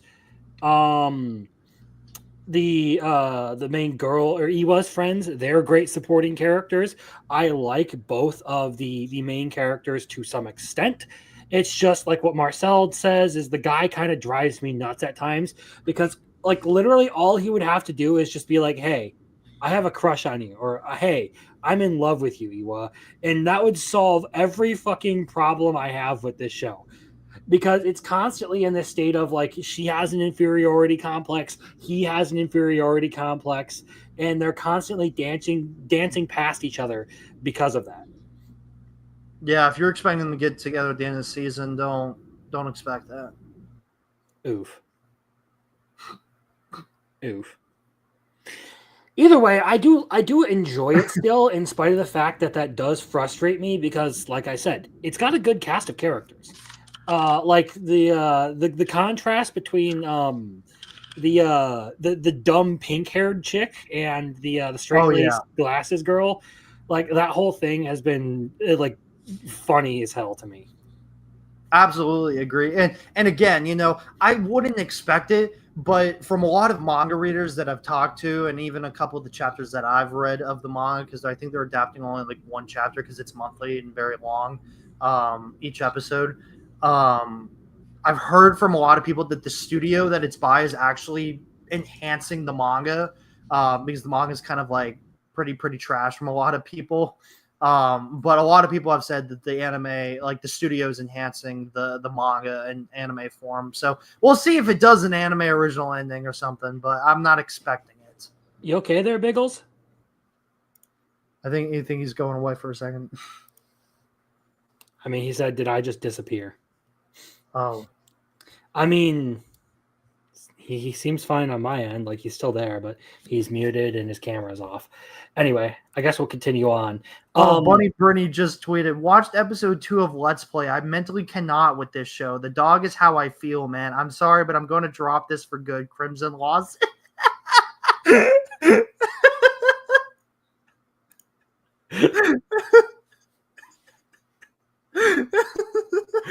I got enough torture out of it. All right, so Biggles will be back. Yeah, with A Star Brighter Than the Sun, this is kind of like it fits a similar like small thing, like a small little slot in the season, the same way Honey Lemon Soda did. It's basically like my shoujo fix for the season. I can agree. And I enjoy it, but if it needs something more than just me really liking the characters to like get it into the very good category, especially if you're in the season following the Fragrant Flower Blooms with Dignity, which basically has a very similar strengths but ends the season with the whole like them getting together. Yeah. So yeah. Has anyone watched the massage ecchi? Yes, it is fucking hilarious. The girl for this week is my favorite. I haven't watched it. I enjoy it. It's one of like the very few like straight, like I guess you could call it hardcore ecchi series where like they got like the full on tits out and everything kind of stuff that I like genuinely enjoy because the main character isn't a pussy. I'll be right back, Crimson. All All right. right. Yeah, the purple haired girl or whatever, right? That's purple hair, right? Yeah, the swimmer chick. Yeah, she's my favorite character because she's like the clip I show every Monday where she's like, my secret. Have a good day, and closes the door. And then this one, she's like, I want to write a manga. I'm going to quit swimming. And then he watches her at like swimming practice, and he's like, no, like, let me give you this massage, and it's going to help you. And she's just like, Like they're short episodes. I enjoy them because the dude's actually, you know, like proving he has some backbone and a useful skill. He's actually helping these chicks. That's kind of what I like about it. You want to know what's funny? Oh. I feel like these episodes are longer than Kingdom. Even though Kingdom's like the full like 23 minutes or whatever, I feel like these episodes are longer than Kingdom because I'm just watching them and I'm like, oh, look, tits, right? Mhm. And then it's over. But like Kingdom, I'm like, no, it's over. Like, so I feel like these 11-minute episodes are longer than the 23 minutes of Kingdom. Yeah, I know I throw shade at a lot of shows for the spice, but this one is the kind of spice that I actually like. So if we're talking ecchi anime, this is one of the few that I would actually be like, yeah, you know what? I respect this one. It's got some standout qualities. That brings us to I don't know what that one is. I don't watch it. sorry, I have these a little bit backwards. Dun, dun, dun. I have one in the wrong. Did I forget? Did I put something in the wrong spot? Hold on, I gotta double. I have to verify. Dun, dun, dun. So that's 10/25. The 20, yeah, that would be the 25th, and that would be the 25th. We got 10 viewers now. Yeah. Those poor saps. No, that's correct. I just have my notes in the wrong order. Okay. So yeah, the next one on the list is Chitose is in a ramen bottle. A what? Or is in A the ramen ramen. bottle. Yeah, A the what? ramen bottle. Okay, I give up. So I'm kind of confused as to what this one is like gonna be. Like I don't have a grasp as to what I feel about this one. There are certain elements of it that I like the whole thing of like Chitose going out of his way to like help Kenta get back on his feet and start like taking ownership of his life again. Like that's a good element. But at the same time, it just has this very like uncertain element to it. That I can't really figure out. So like I don't know where this one's going to go. Like the whole Kenta's revenge thing, I enjoyed this latest episode, and there was also, I don't know if Muffler Tape is around or anything, but there was a reference to Robert Heinlein in this one with a door into summer being referenced. But we're getting into this whole like it's a fake. This is my fake love story kind of stuff. So like, is this going to be like a full on transition into like? Was this all just like the prologue to what the actual series is going to be so far? Yes. Interesting. So volume 2 starts next week, episode 5. I haven't read the light novel, or I don't know much about it, so I'm kind of like, I don't know where this is going to go either. I hated episode 1. Absolutely hated it. Thought it was dumb. Was really going to drop it. Didn't care for it. My Tuesdays are also very slow besides Viano, so I was like, I'll give it another shot. So I watched episode 2, and I surprisingly enjoyed it. Episode 3 I enjoyed a lot more, and 4 I think I semi-enjoyed it, maybe exactly similar of it. So I'm really trying to understand, now that I am enjoying it, what manga readers or light novel readers are going to say about it, because everyone was saying volume 2 is where it gets good. This is where like the story begins, and I'm like, okay. So I had to wait 5 episodes. Well, that's my problem. Like I've said, it's like this whole first episode. Like normally I can get this whole first part. Normally I can get a feel for like what the story is going to be like, or like what I'm getting into, or like get some sort of a notion as to like what the themes are or something. For some reason, I felt zero connection to the whatever the content of this first light novel is. Like, under normal circumstances, I would have loved everything that they did with Kenta. Like that's the kind of story telling, the kind of character work I like to see. Like someone who was, wallowing in self-pity, finally like coming out of that and taking ownership of their life and doing something to make themselves better. I love those kinds of arcs. With this, I ended up feeling like it felt so distant. Like it wasn't important. Like what was happening just like wasn't the most interesting thing. I also didn't like that Kenta didn't stand up for himself, and he kind of had to have Chitose kind of initiate it for himself, because I just felt like that character arc of building him up, and he was like, oh, he lost weight. He's trying to be a bit nicer with his words and talking to people and not blaming all his insecurities and faults on other people besides himself. So I was like, oh, I hope he stands up for himself to this guy and everything. And then Chitose has to walk in and like steal the spotlight. And I was like, damn it. Like really? Like that felt like it ruined it for me. Yeah, that kind of too. But like, I don't know. One of the things is like, if I can't get into the characters, I'm not going to be as invested in the story or things that are going on.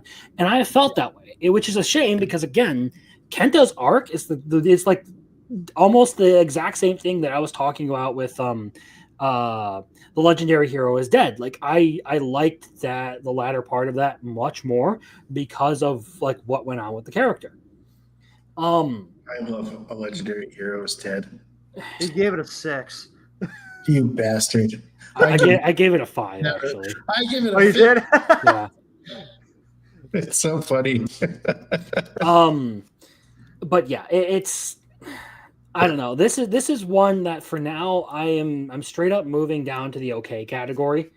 Which Let me ask you this, Crimson. Do you kind of get like a vibe of like, I don't know if this is the right series I'm thinking of, but it just kind of feels like Classroom of the Elite lingo and Chitose. I've never seen Classroom of the Elite, so I wouldn't. Oh, you haven't? Okay. No, I got annoyed after the first like 30 seconds of Classroom of the Elite and dropped it. I was like, yeah, fuck this. I hate the way they talk. So in Classroom of the Elite, there's a lot of psychological like mind games kind of going on, more extreme than Chitose, but like you saw that episode or that part where he was like talking on the phone with that short hair girl, the blue hair girl, and they were like kind of like speaking metaphorically or like psychology, like and everything. And that's kind of how a lot of the characters in Class of the Elite speak, and you're kind of like, what does that mean? Like, what are you talking about? And I think that might be part of my confusion here is like they talk in such a way sometimes that it feels very hard to follow. Yes. And that's light novels for you. Well, I can follow with like Mushoku Tensei. I can follow with like Re:Zero. They talk in some very, very weird ways. Like there's a particular chapter that everyone likes to talk about when it comes to Re:Zero called Murder as a Habit. It has a very weird way of going about things in the way it's written, but I can understand stuff like that. The way they talk so metaphorically in Chitose, though, I don't think helps my experience with it. Yeah. But that said, if it gets really good tomorrow, I'll raise it back up. Or not tomorrow, this next week, I'll raise it back up. However, right now, it's just kind of like, okay. And that brings us to My Autistic Senpai. Dude, I fucking love this one. This one I actually do really enjoy. Especially after this latest episode. Like with the whole typhoon thing, I got a good laugh out of the whole jacket scene where she picks up the dude's jacket and puts it on, and she's just sitting there like flap, flap, flap, flap. Yeah, it was great. I love it. And then she's like, "Don't you think you're being childish?" And then he's like, "Well, you're the one playing with the jacket." And she's like, "I'm a child sometimes too." Like, I'm allowed to be childish too sometimes, Bro, right? I got a funny story, or a short story for you. I was watching episode 4, right? I was watching it, and I invited my friend over, right? And he was like, I'll be here in like 30 minutes, right? And I was like, I'll just like, put it on when he was on his way. Got like halfway through the episode, or like 14 minutes in, and he knocks on the door, right? And I literally like answer the door, and I'm like, dude, why are you walking in when she's taking a bath? In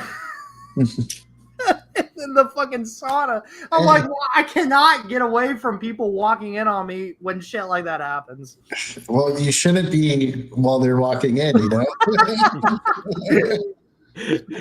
Hey, bro, I'm gonna come over. Yeah, let me just watch some suggestive anime before you get here. Let me watch my awkward senpai. There's nothing weird about it. No, but I think this one's like a good, like decently entertaining comfort series. I've liked the interactions, especially more so lately with the past couple of episodes between Senpai and Kohai. Like that stuff has been pretty good.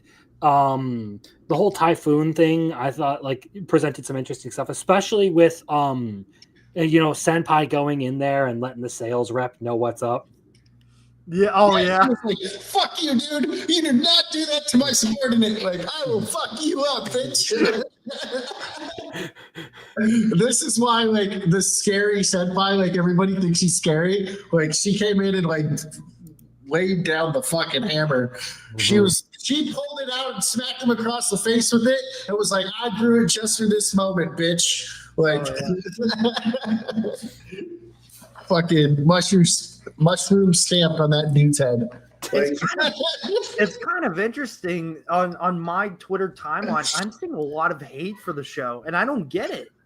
It's probably because they're fucking retards. They're probably like, this isn't right to girlfriend. It's like if you've ever watched basketball, it's like every fan base that's not LeBron James fan base is like Michael Jordan is the best player ever. And then you got LeBron James fans saying, LeBron James is the greatest ever. And like they can't like you'll get like any other player, they're like, oh yeah, Michael Jordan is the best, LeBron James is not, right? And then like there was like a poll from like this place with like 4 million people, and Kobe actually beat LeBron James for like who's better, and it was like a meltdown. They're like, who the fuck are these idiots that are voting Kobe over? Like, so those fans are probably like Rent-A-Girlfriend fans. I'm sorry, but we all say Kobe when we're taking fucking 3-point shots to the trash can. Yeah, LeBron. Yeah, like even okay, so like when I played beer pong, it was Kobe. Like, right? No one says LeBron. Like, come on, right?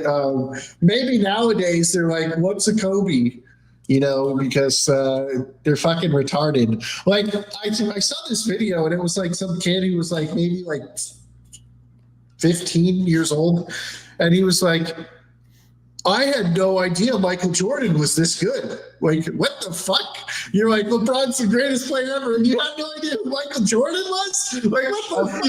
Like, I feel like the people that don't like awkward senpai are the fucking Rent-A-Girlfriend fans that have never, like, seen anything but Rent-A-Girlfriend. And I've never actually experienced good romance anime.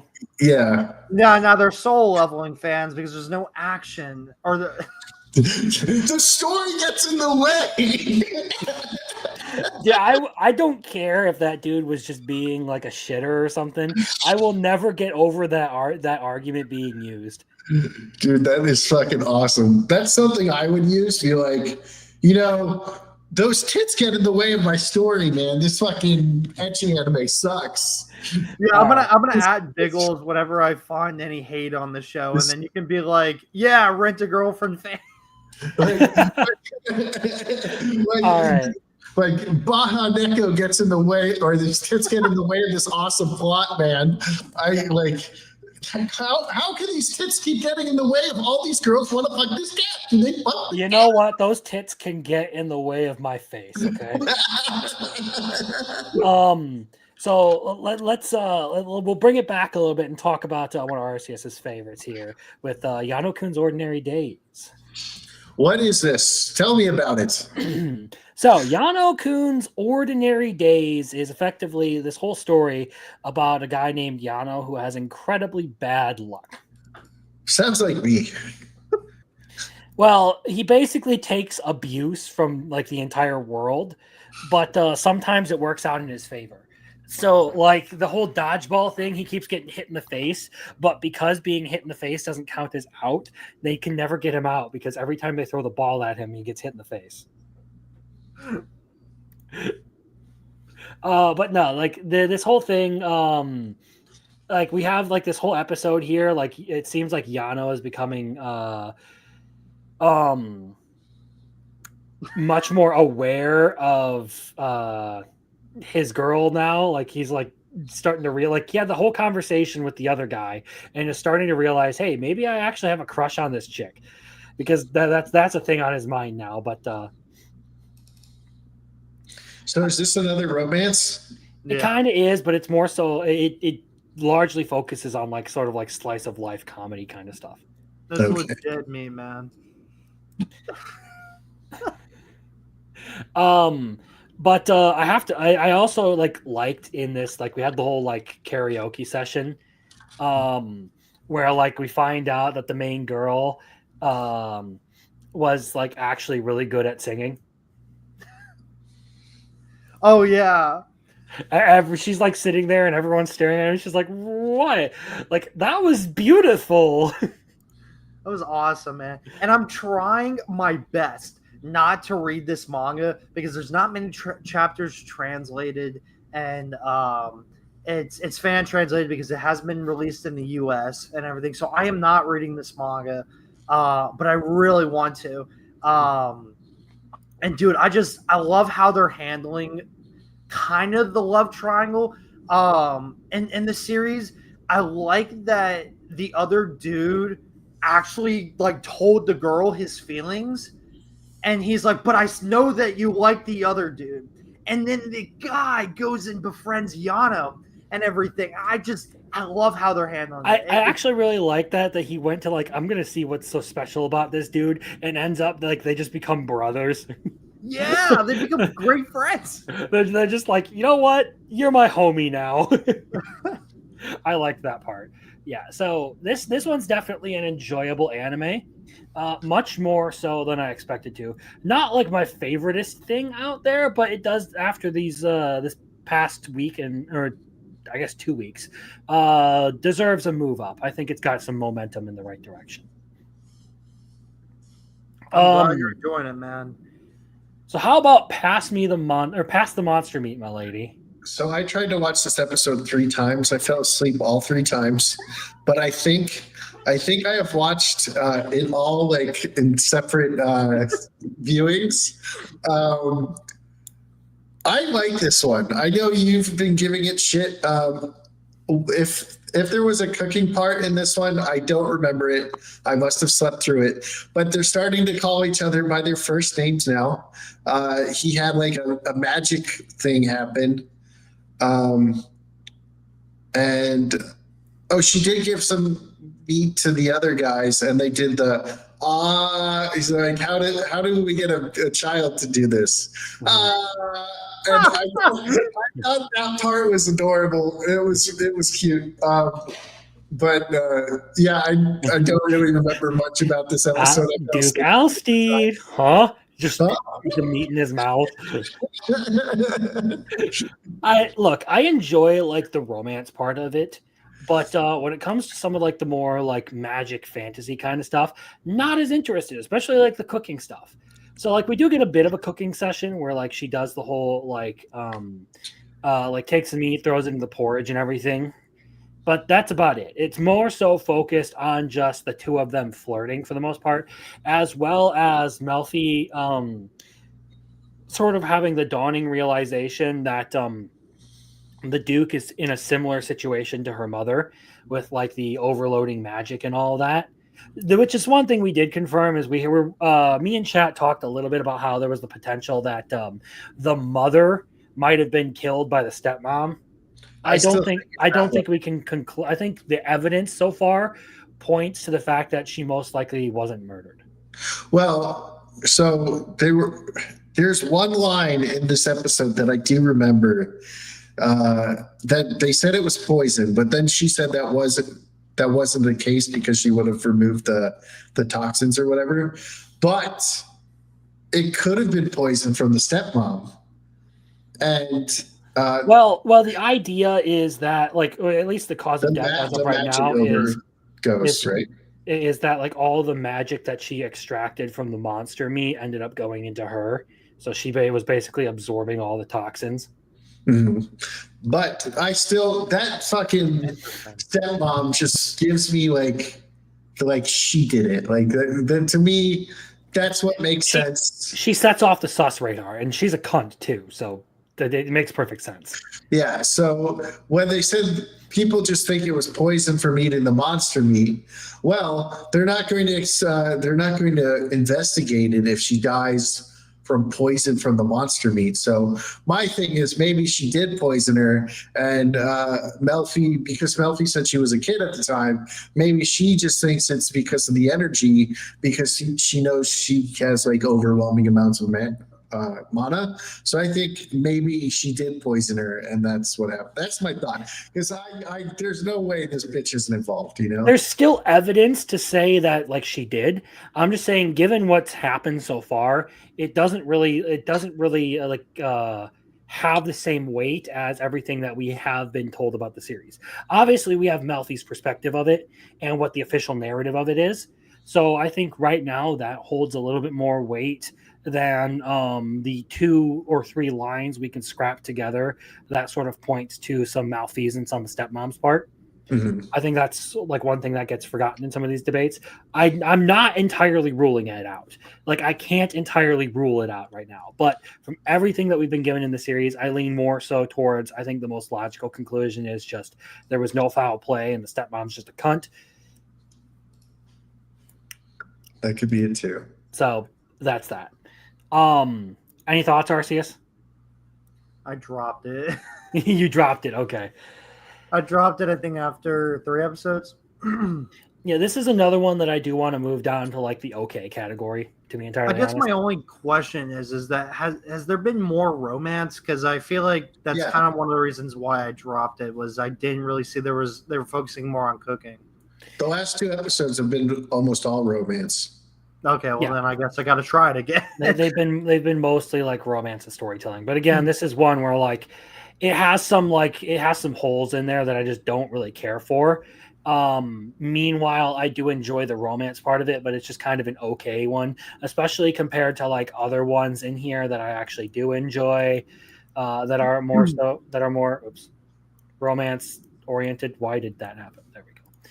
Especially compared to like these and Ranma. Yeah, I just feel like there's a lot better romances too. We'll see. So how about a wild lass boss appears? You guys still watching that? This might be my favorite episode. I just like that they're I just like that they consistently bully Dina. Poor Dina. I keep forgetting this is a thing because I haven't watched it. So Dina is basically like Aqua, if you think about it. Like similar outfit, similar like color scheme, and she just gets shit on by everybody. You know, she's not like her character is not like Aqua, but so I'm going to throw out this really, really wild theory here, just because something came across my mind. What if Dina is actually like one of the overarching villains for this whole series? Because it mentions that she has memory manipulation abilities. Yeah, so she could be manipulating her memory. And it could be the fact that nobody remembers this character because she wasn't actually there. And she is using those abilities to manipulate people's memories to slowly mess with people like that. Well, see, the thing is, the player remembered that they had like a little character at the side that he put in there. So like he remembers it, but like Lufus doesn't, right? So like the character has no recollection, but the player who got isekai does. Again, And I don't. I still don't think there's some room in manipulate there. kids. I still think there's some room in there for some fuckery, because like one of the things I always go back to when it comes to stuff like this is like the Toby in Naruto was a complete gag character up until he wasn't. Mhm. So it's one of those things where it's like it was a random throwaway thought. I'm not fully committed to the idea of it. It's like there's like a 10% sort of like chance tag on that for me. I'm just sitting there like, all right, there's a slight chance that this actually happens, but I don't believe it, not even that much. Well, Lupus does say that Dina is absolutely terrifying in this episode. And like, because she does manipulate people's minds and all that stuff, and then she has teleport powers. Who knows? Maybe she's actually one of the players. Like, what if that's the twist, that she's one of the players they're looking for? I know Crimson doesn't always watch the after scenes. This one has a lot of after scenes. I don't know if they've had one in the last two, but 2 episodes ago, the after scene was they released another player. They showed another player. So what if Dina's one of the players? I actually really like this one. I know the RV thing last episode was fucking retarded. But yes, the talking RV can go fuck itself. So 2 questions. 1, is it worth my time? And 2, what do you compare? Like, what animes do you compare it to? This is Dollar Store Overlord. Okay. Yeah. It is similar to Overlord because it is like a character from an MMO gets in. It's not as like they may have been the bad guy, but they weren't actually the bad guy, right? So like in the story, he's basically because the story you can write your own lore based on your character actions, kind of like how in Star Wars: The Old Republic. Like your events from like your bounty hunter campaign is like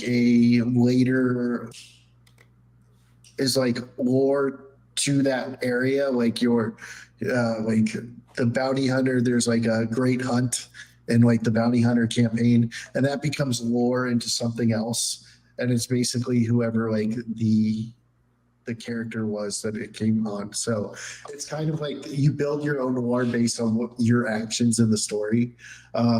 So like he unified their entire world, and then he's like, well, this is boring because it was a game. So he set up like 2 separate dueling nations, and they fought, and he was defeated. And then 200 years later, he's hero resurrected. So it's actually pretty cool. I know like a lot of people don't really like it, and they compare it a lot to Overlord, but I actually really like this episode. Was my favorite. Like we have like what were they called, Eagle Eye or something like that? Eagle, what were they called, Crimson? Eagle or Hawkeye or something like that. The group, what was the group called? Oh, like Hawkeye or something like that. Yeah. They're basically the Ginyu Force in 2 parts. Oh my god. They're like I think the funniest part of this latest episode was the whole joke about Luffy being a crow. So like they get to the treasure room, and they're only there to grab like a certain like section of the treasure room, and then just leave it for everyone else to get to for like the magic weapons and all the wealth and stuff. Like they're just there for some specific stuff. And there's this whole thing of Dina getting her revenge because like Luffy just loves shiny things. And so like it literally is like the Dina and Ares are going through like actually like sifting through all the stuff, getting what they need, and they keep looking back to Luffy like, put that down, put that down, yeah, put that down. We don't need that. Down. That's worthless. Put that down. And then you go see her sitting down, and she's got like the little bowl thing, like golden bowl, like next to her. Yeah, next to the knocked out android maid. Yes. Interesting.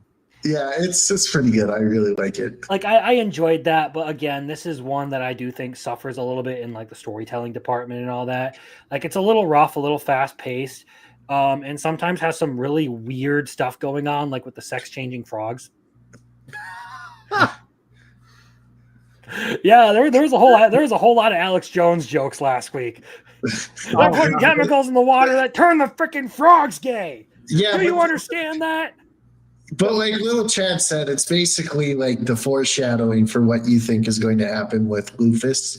How she's like, because there's a scene where they're in the hot springs, and he's like, "Yep, I feel nothing. It truly is gone." Because now he's a girl. Because his character was a girl because he liked looking at her. So, like, if I get isekai and I end up being one of my fucking characters, I'm going to be stuck being a woman because I always play women because I like looking at them more than men. I don't know why you saying that reminded me of a scene from Sanda, but Crimson, what did you think of the blonde dude, you know, our main character looking at his friend and going like, bro, I didn't get turned on from his body.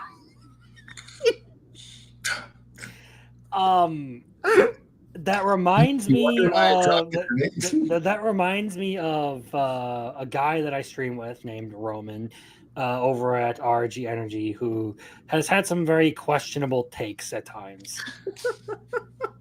But we'll move on from that. Yeah, that whole thing was weird. So the Spy Family Isekai.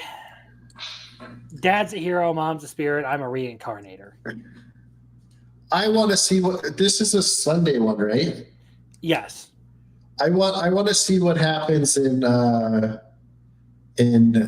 like next week's episode based on like the very ending of this one where like they see each other and it does like the thing where it usually does where it's like love at first sight, like Yeah, with the background. potential love with the first prince kind of thing, where like they have the whole like eye contact thing, and then it like, you know, changes the background and everything, like, oh, like the future lovers just met for the first time kind of shit. Yeah, I want to see what happens here. Sure, This is that's 5G. nice, but the Can you more believe- frustrating part of this for me is the gold digger aunt, like the younger brother is just getting fucked over so much in the romance department. Yeah, that's fucking sucks. I was so like furious about the fact that like the younger brother's wife is like constantly like looking at the hero like like longingly. I'm just like, can the dude just, you know, get a moment of peace? Like, he just suffered the worst marriage ever. Like, can he just have this, you know, like, woman love him? Fucking Miss Piggy. Can you believe that this is by JC Staff? Is it? Yeah. Well, don't they usually nerf titties? They didn't nerf or Origins titties, did they? I just think it's funny that it's by the same studio as One Punch Man, and they're also doing Backstabbed in a Backwater Dungeon. And they both had better animation than fucking. I still don't like JC Staff after what they did to fucking 2.5D Seduction. But you know what? I also, the funny thing is 2.5D Seduction, the dub is better than the sub because the sub has fucking Katrina fucking translating, and it like changes all the fucking like motivations and shit. Like, fuck you, bitch, I hate you. I like this. This is a good one. Are you still reading 2.5? Yeah, Mikarine is probably going to get him, and I'm like, best girl, let's go, let's go. Yes. So yeah, as far as like the hero's spirit reincarnator thing, like I enjoy parts of it. It's just it's getting a little bit more into like the family drama stuff that I'm like caring less and less about. So I don't know where this one will probably get dropped down to the okay category if it doesn't do something good next week.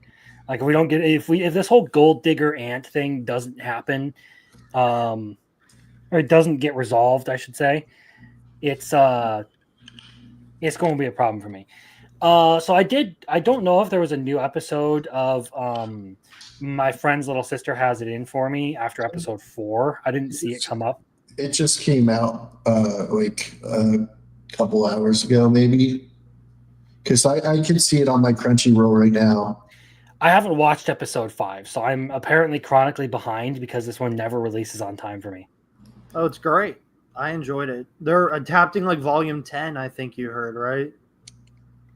Adapting to volume 10 or Oh, you didn't hear. So you saw last week or the week prior, like I saw the whole backstory thing where we got like why or the whole conversation. I don't remember that being in the first light novel. So I do remember the conversation and the reveal about the voice actress stuff. yes, so this I won't spoil anything for you. I won't try to mention much about it since you haven't seen it. But this episode continues that and finishes the backstory. So these last 2 episodes have adapted Volume 10, which is the backstory of Iroha basically getting into the group, which is weird because I found that out from a friend, and I'm like, interesting. Like, why would they skip it? But I think that's great because I think we needed her backstory, and I think we needed to know why this was a thing. They did a similar thing. Have either of you guys watched the Unwanted Undead Adventure? Yeah. I think so. So season 1 ends with Rent's backstory. That's another thing that doesn't happen until volume 10, like way late in the series. Weird. Interesting. Yeah, you don't get his backstory until you actually like him and Lorraine go to his home village, and that's when you actually get his backstory because it's entirely relevant to the arc that they're in. I want to see if I've seen it. So like I was upset when I saw that because I thought they weren't going to do any more of that anime, which I ended up really liking because I like that series. But no, they're doing a season 2. I think it's one of those things that they'll do if they think that it might potentially not get enough support to get a season 2. They'll try to just make it as complete as possible in that first season. So that's why they pull from later stuff like that. Interesting. Anyway. Yeah, I mean, I think it did a great job, honestly. Whatever, if it pushed volume 10 up in the anime, good episode. As far as my friend's little sister has it in for me, I've enjoyed this one. I've actually liked Iroha as a character in spite of like the potential love triangle stuff. So this one, I've been all right with. But I guess that brings us down to the last couple here with. Do I get to say anything? You want to say something? Yeah, so I said this on my show, and I haven't watched this new episode yet, but last week's episode I've liked way more than the other ones. So I kind of care more about what happened in the past than the current day. Because the current day kind of sucks ass. And the backstory is good, so I can't wait to watch this if it continues on. So yeah, it should be the last backstory episode. So sad. Oh no, not back to the present. So this next one is a little bit more of just like my own personal thing, but I am moving this one up to the bottom of the okay category. The Little Miss Vampire can't suck properly. No.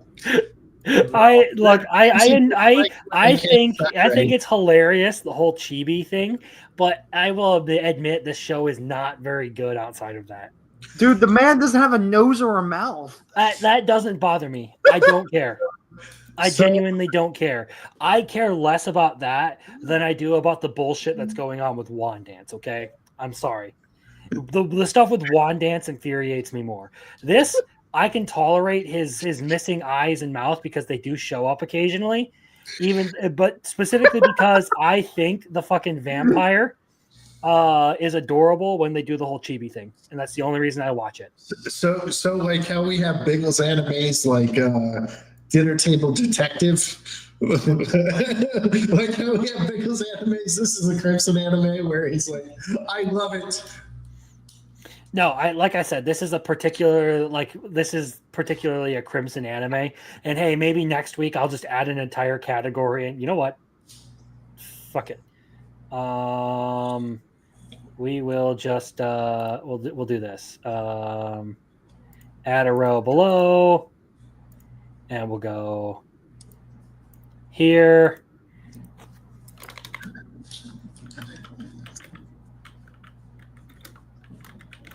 Crimson anime. Let's go. Awesome. There we go. It doesn't good or bad. It's just Crimson. Like Let's just do that. boner inducing. No, I'm just kidding. So yeah, like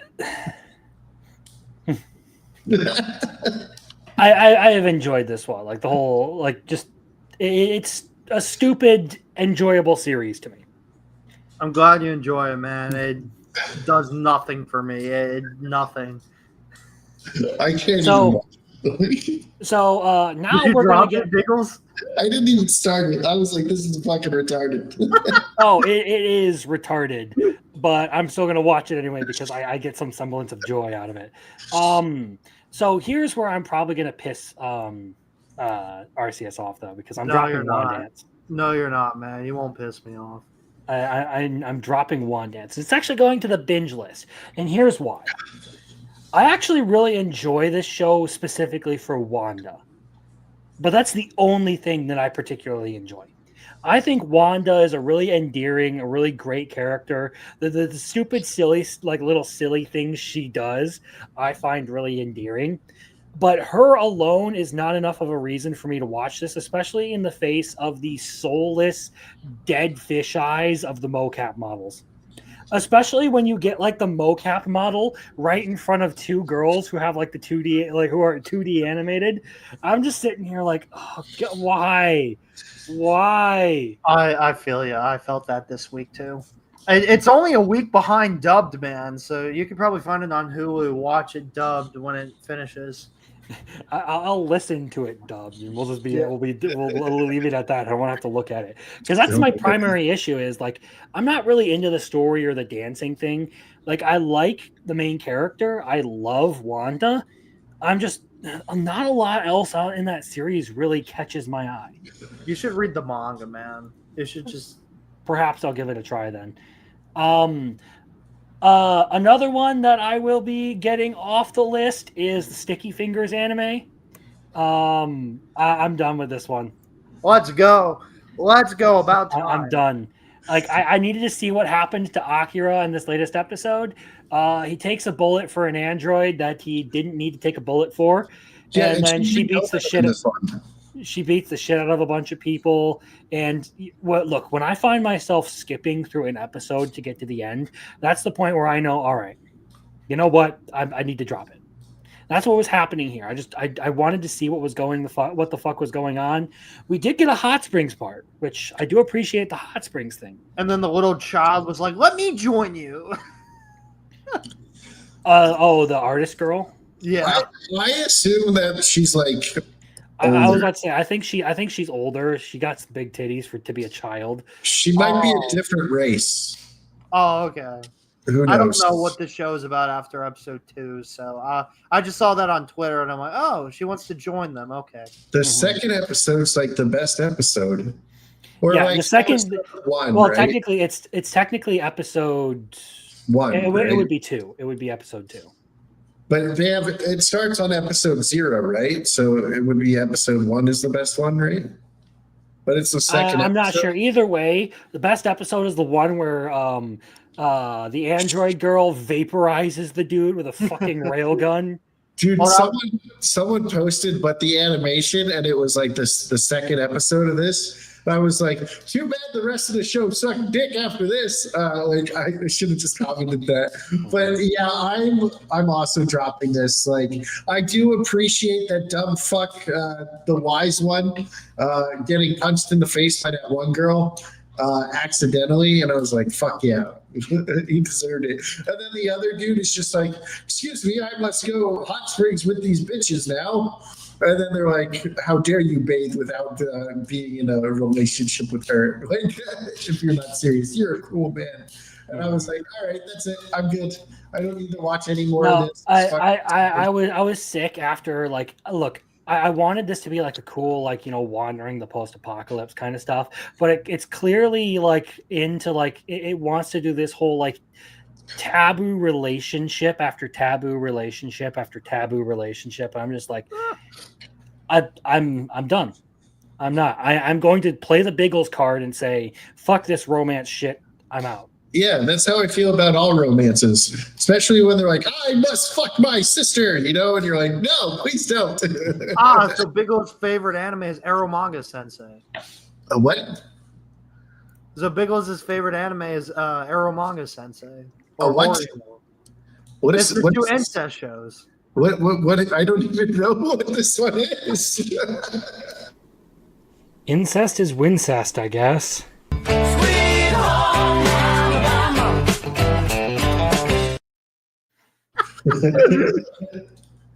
That was from my 100 Girlfriends manga review. Yeah, we'll get that in season 3 with the cousin. No, my least dude, season 3 has my least favorite character, the cousin, and my most favorite character, the English teacher. Those are the two new girls. Let's go. We're getting two girls. Oh, I saw the visual. We're getting 2 girls. That's it. No, there's like 5. There's the massage chick. If I had actually, I think maybe 6. I think we get Momiji, Kishka. Do we get the beer? Yasushiko, and then of course the 2 I mentioned, the younger cousin, and then the Amarabu. Interesting. So we're gonna see a lot of One more potentially, but that is Gilf territory. So we're gonna see a lot of pushback on this season of a lot of people complaining. You won't hear me complaining. That show has so many Dragon Ball references. It keeps me happy. look, I did not like the younger cousin part, but I was willing to overlook it because most of the it's a pretty good series outside of that one thing that I just didn't care for. Yeah, the super gal friend or fans or something. Like the Super Saiyans. Mm-hmm. Dude, that was fucking fantastic. The baseball episode? Dude, Yeah. that's the best fucking episode of the entire series. Like, what are you on about, dude? I fucking love it. So good. Where they're like, she can only throw middle. And I was like, dude, that's like home run balls, So Or the Yamcha pose. all right, was so a karaoke episode, which is also a fucking amazing episode. Shizuka singing was fucking adorable. I love that. Da, da, da, da, da, da, da. Oh shit, she's so cute. So we're doing an award show, which I'm going to have you vote on, Arceus. When we finally put in all our stuff, you get a vote. And we literally have a category called Best Girlfriend, and it's just for the girlfriends of 100 girlfriends. That's awesome. Okay, we got 2 more to go through. We have my status as ass is clearly ass, and then we have one And frame. Togenaki. Okay, so I am seriously debating binge listing this one. Like, I think so too, but it's a same day dub, so I kind of.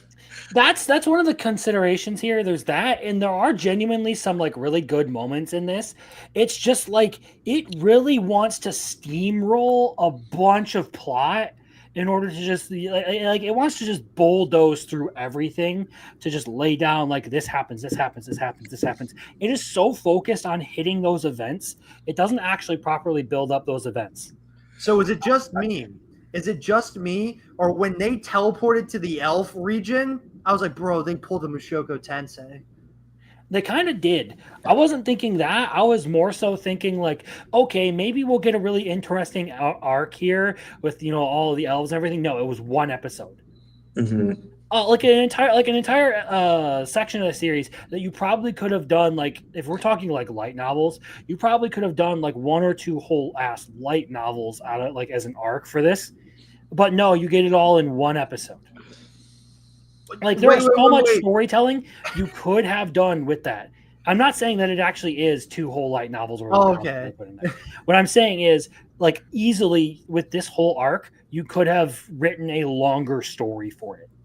But no, it gets reduced to one episode that like has the emotional payoff of, I don't know, solo leveling. It has the emotional leveling of Biggles, where I'm like, I don't understand. That's basically what it's at. Like you could have had a really good arc, like some really good emotional payoff with like the whole like thing with the sister and the resurrection magic and all that. And I'm just like, you fucked it. You fucked up. There's It only was like- five. There's it only was five. like 2 minutes. There's only 5 light novel volumes, and it came out in 2017, and they just made the 5th one less than a month ago. So one of the so based on what Crimson is saying, I feel like they're trying to get to that first scene that they started off the anime with. Like, I should have known it was you. Like, I think they're trying to like get to that point. And that's why they're just like skipping, and then it just feels like they don't care about the lore. They're just trying to be like good action, and then they're like they don't even have great animation for it. So not even the elf girl is keeping you, Crimson? Well, I mean, she does not have good character development in this. Thank you. Like, look, I like silver-haired elves, okay? Like that's my thing. But this one just ain't doing it for me. Like this whole series just look, I have my fetishes, but my fetishes are not strong enough to make me want to watch trash anime. At least in most cases. You really have to appeal to me with something to get me to watch just for a fetish, okay? So now that the time is changing, I have an extra hour for me before my show starts on Monday. So I'm probably going to keep watching it because I'm going to binge the mangaka one. So I only really have Assassin and Isekai Quartet on Mondays, and I watch Isekai Quartet during my lunch break.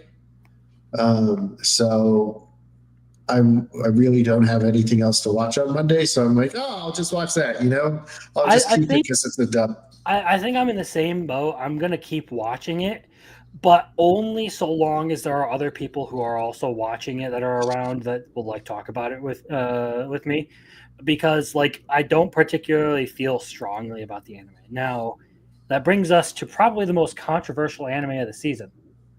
By the way, Crimson, I feel the same with you with Assassin. I feel like I'm just been watching it because everyone I know is still watching it, and I'm like, well, it's dubbed, so. Right.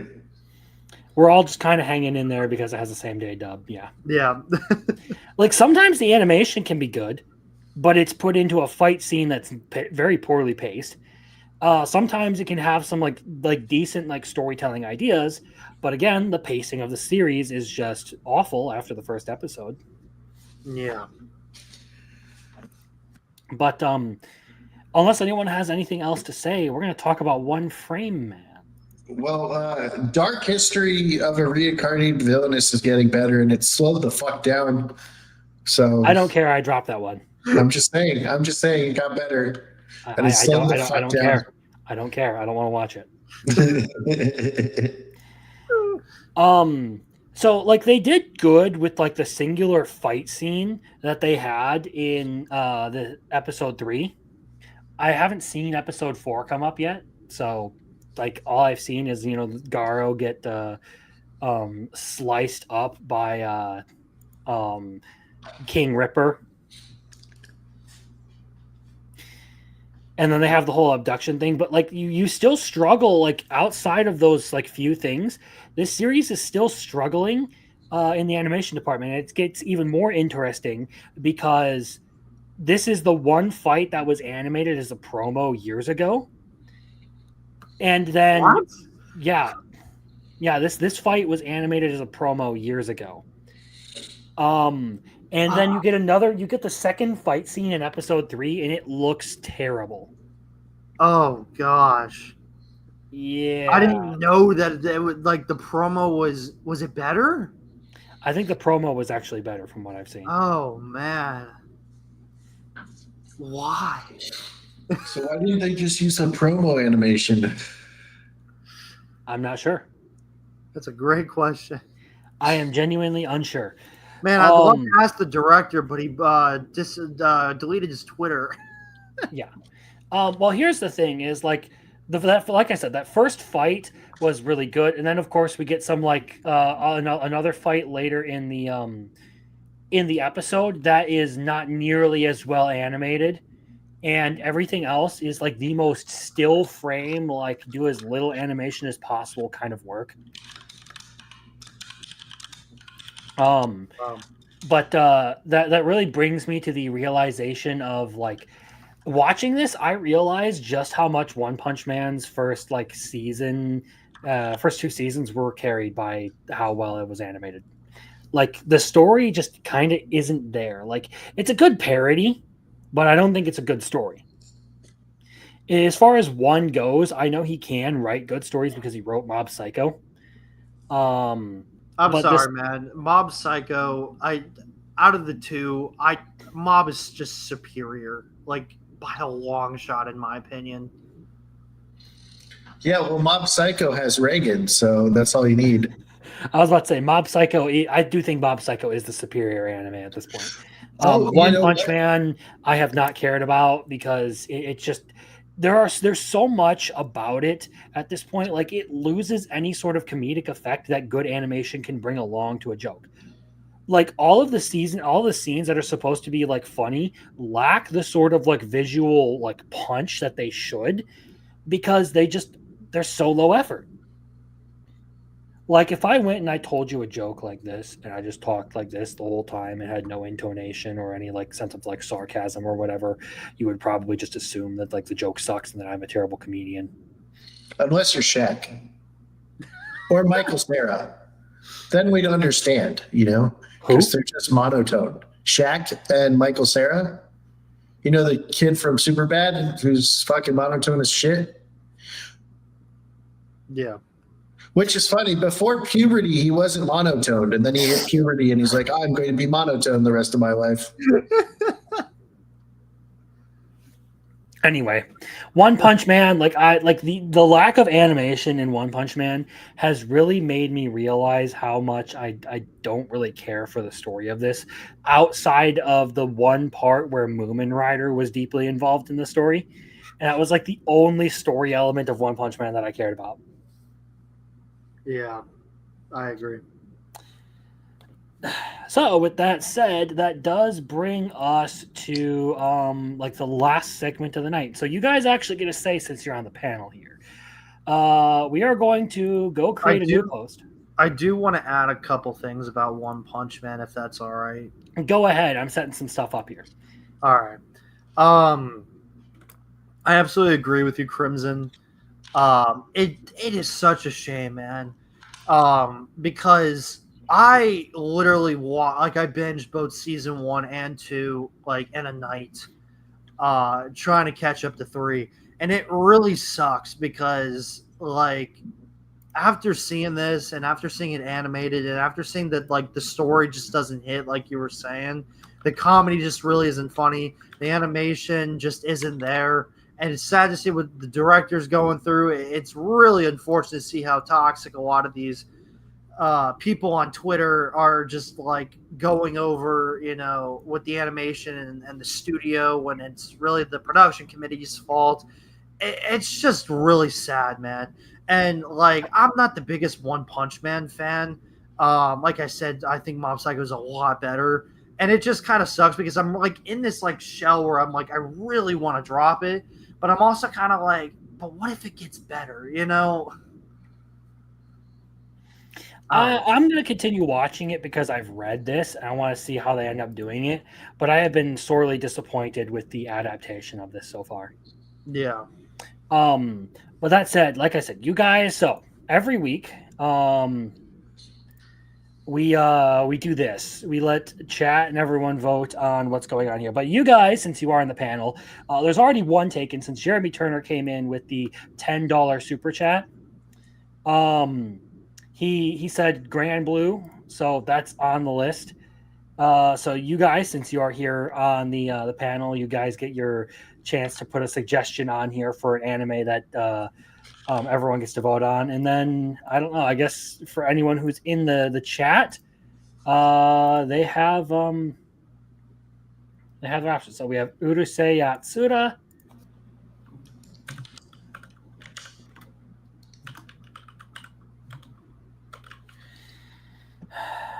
And we have Zev here. OPM won't get better. Author is redoing the last few chapters for the 5th time in the last 10 years. We should give up on getting a decent conclusion to it. Wait, what? Interesting. I do know that there has been a couple of like temporal resets across the various continuities of One Punch Man. Wait, what do you mean for the 5th time? Like he keeps rewriting them? Kind of. I do know a little bit about this to where you have like certain issues with like time travel and being looped back in time to like undo certain events. What?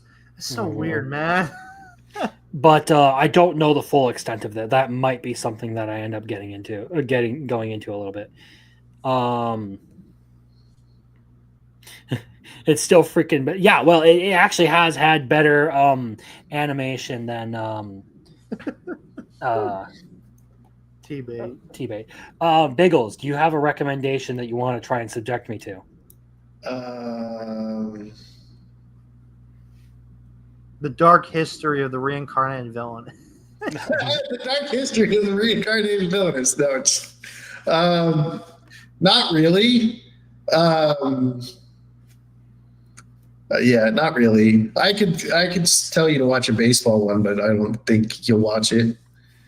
It's got to be something that chat will vote on. So yeah, I know. There, I don't know. I got nothing. Crimson, did you finish the Ballpark anime like 2 seasons ago? No, I never did. What? You never finished Catch Me at the Ballpark? No, I told you about this. I dropped it. You bitch. Catch Me at the Ballpark. It's okay, Pickles. I enjoyed it. I enjoyed it a lot. It's so good. You want me to finish Catch Me at the Ballpark? Yeah, finish Catch Me at the Ballpark, dude. How could you? And that leaves chat with the option, of course, to pose their own suggestion here. So to anyone who is listening, you can chime in now with your entries. Otherwise, I'm going to put one in there myself. It's as simple as that. What you thinking about? Because I don't know. I would have to go check my list. Let me see. What does Crimson Law have in his back pocket to go watch? Dude, can you imagine someone like Brittany comes up and goes, "Let's play"? Wait, have you watched Trapped in a Dating Sim? I have not watched Trapped in a Dating Sim. Change mine to Trapped in a Dating Sim. Dude, Okay. you gotta do that. I love that fucking anime so much. Leon is fucking amazing. And since Little Chad gave me the AI light novels, it's fucking hilarious because they'll read it and they'll be like, W period what? Or W period at. And you're like, what? Who did this guy fuck up when he was typing what? And the AI is like, W period what? At. I was like, what the fuck? I think it's trying to say what? I kind of enjoyed The Great Pretender. Maybe I would put that one on there. Ooh, I haven't seen that. Is that good? I watched the first 2 episodes of it, and I actually really enjoyed it. I thought it was an interesting show. I'm gonna put that on my list.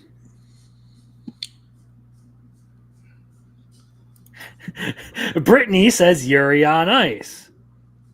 Didn't you watch it already? Marcel says Ballpark. Well, I guess we could put Ballpark on the spin.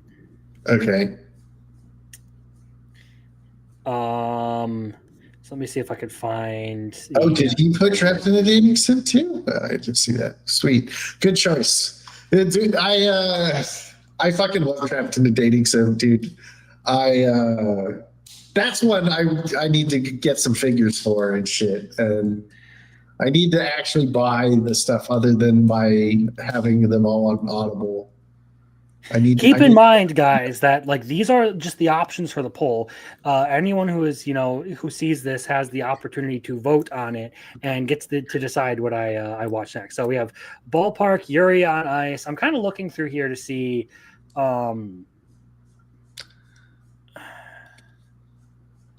Should we?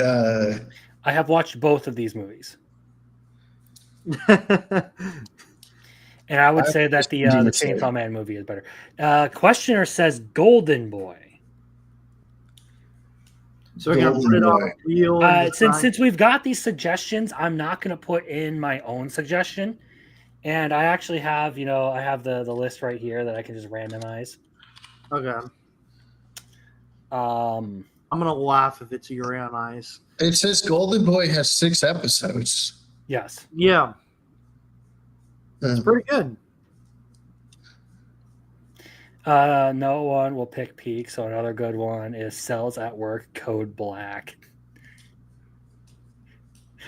Well, you can pick Yuri on Ice or Cells at Work, Code Black.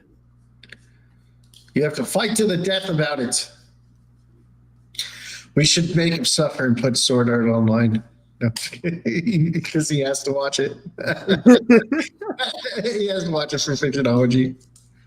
No, he should put SAO Alicization, so if it ends on it, then he has to watch 75 episodes. And, of course, something says Let's Play. It has to be over, though, doesn't it? Yeah, it has to be something that is at least finished, or I can finish within a week, I am going to laugh, man. If it finishes, we start next season, you do a poll, someone puts Let's Play, probably Brittany, and then it's on the list and it wins. Well, then I'll watch 12 episodes of Let's Play and I will leave a nasty review of it.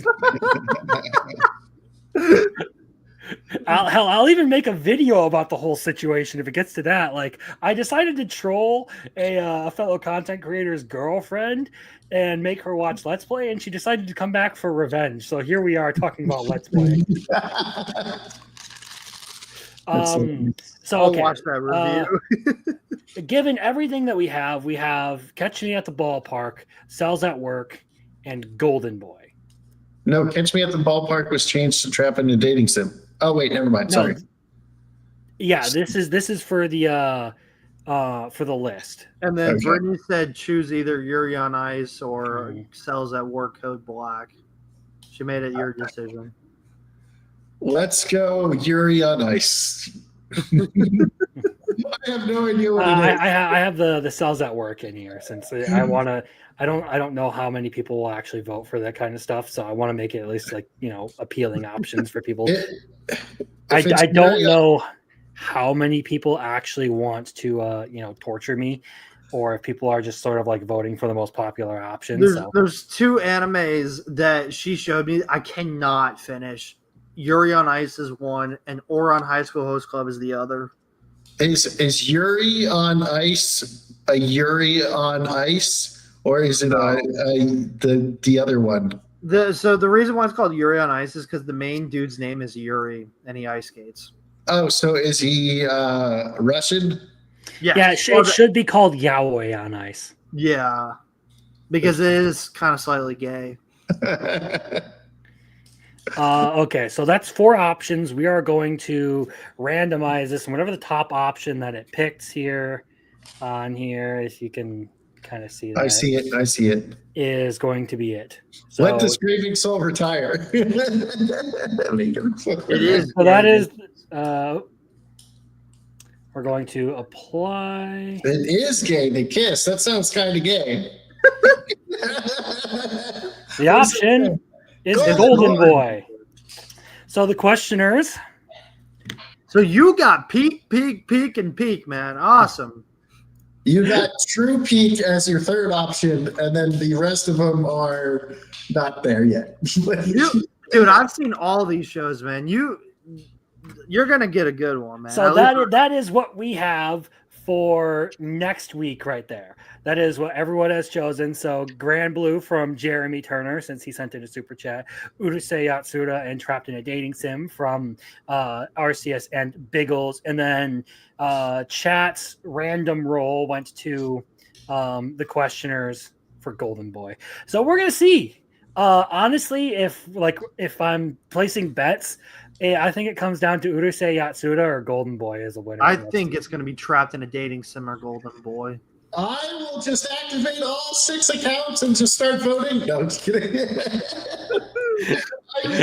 I love how I won last week for Legendary Heroes Dead. And the whole reason why we even put that on the list is I had just met the voice actor for Toga. And I was like, do it.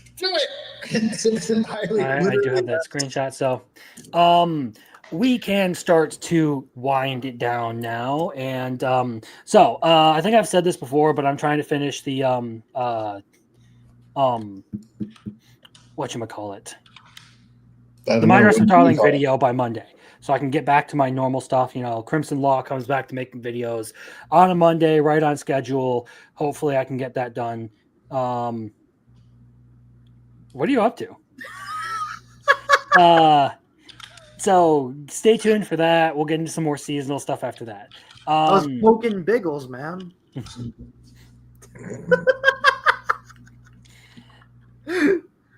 So with that said, I would like you guys to, check out everyone else here who has, how they do some content of their own. I know RCSU stream over at RCS Rules on YouTube. You also have your Twitter, RCS Rules.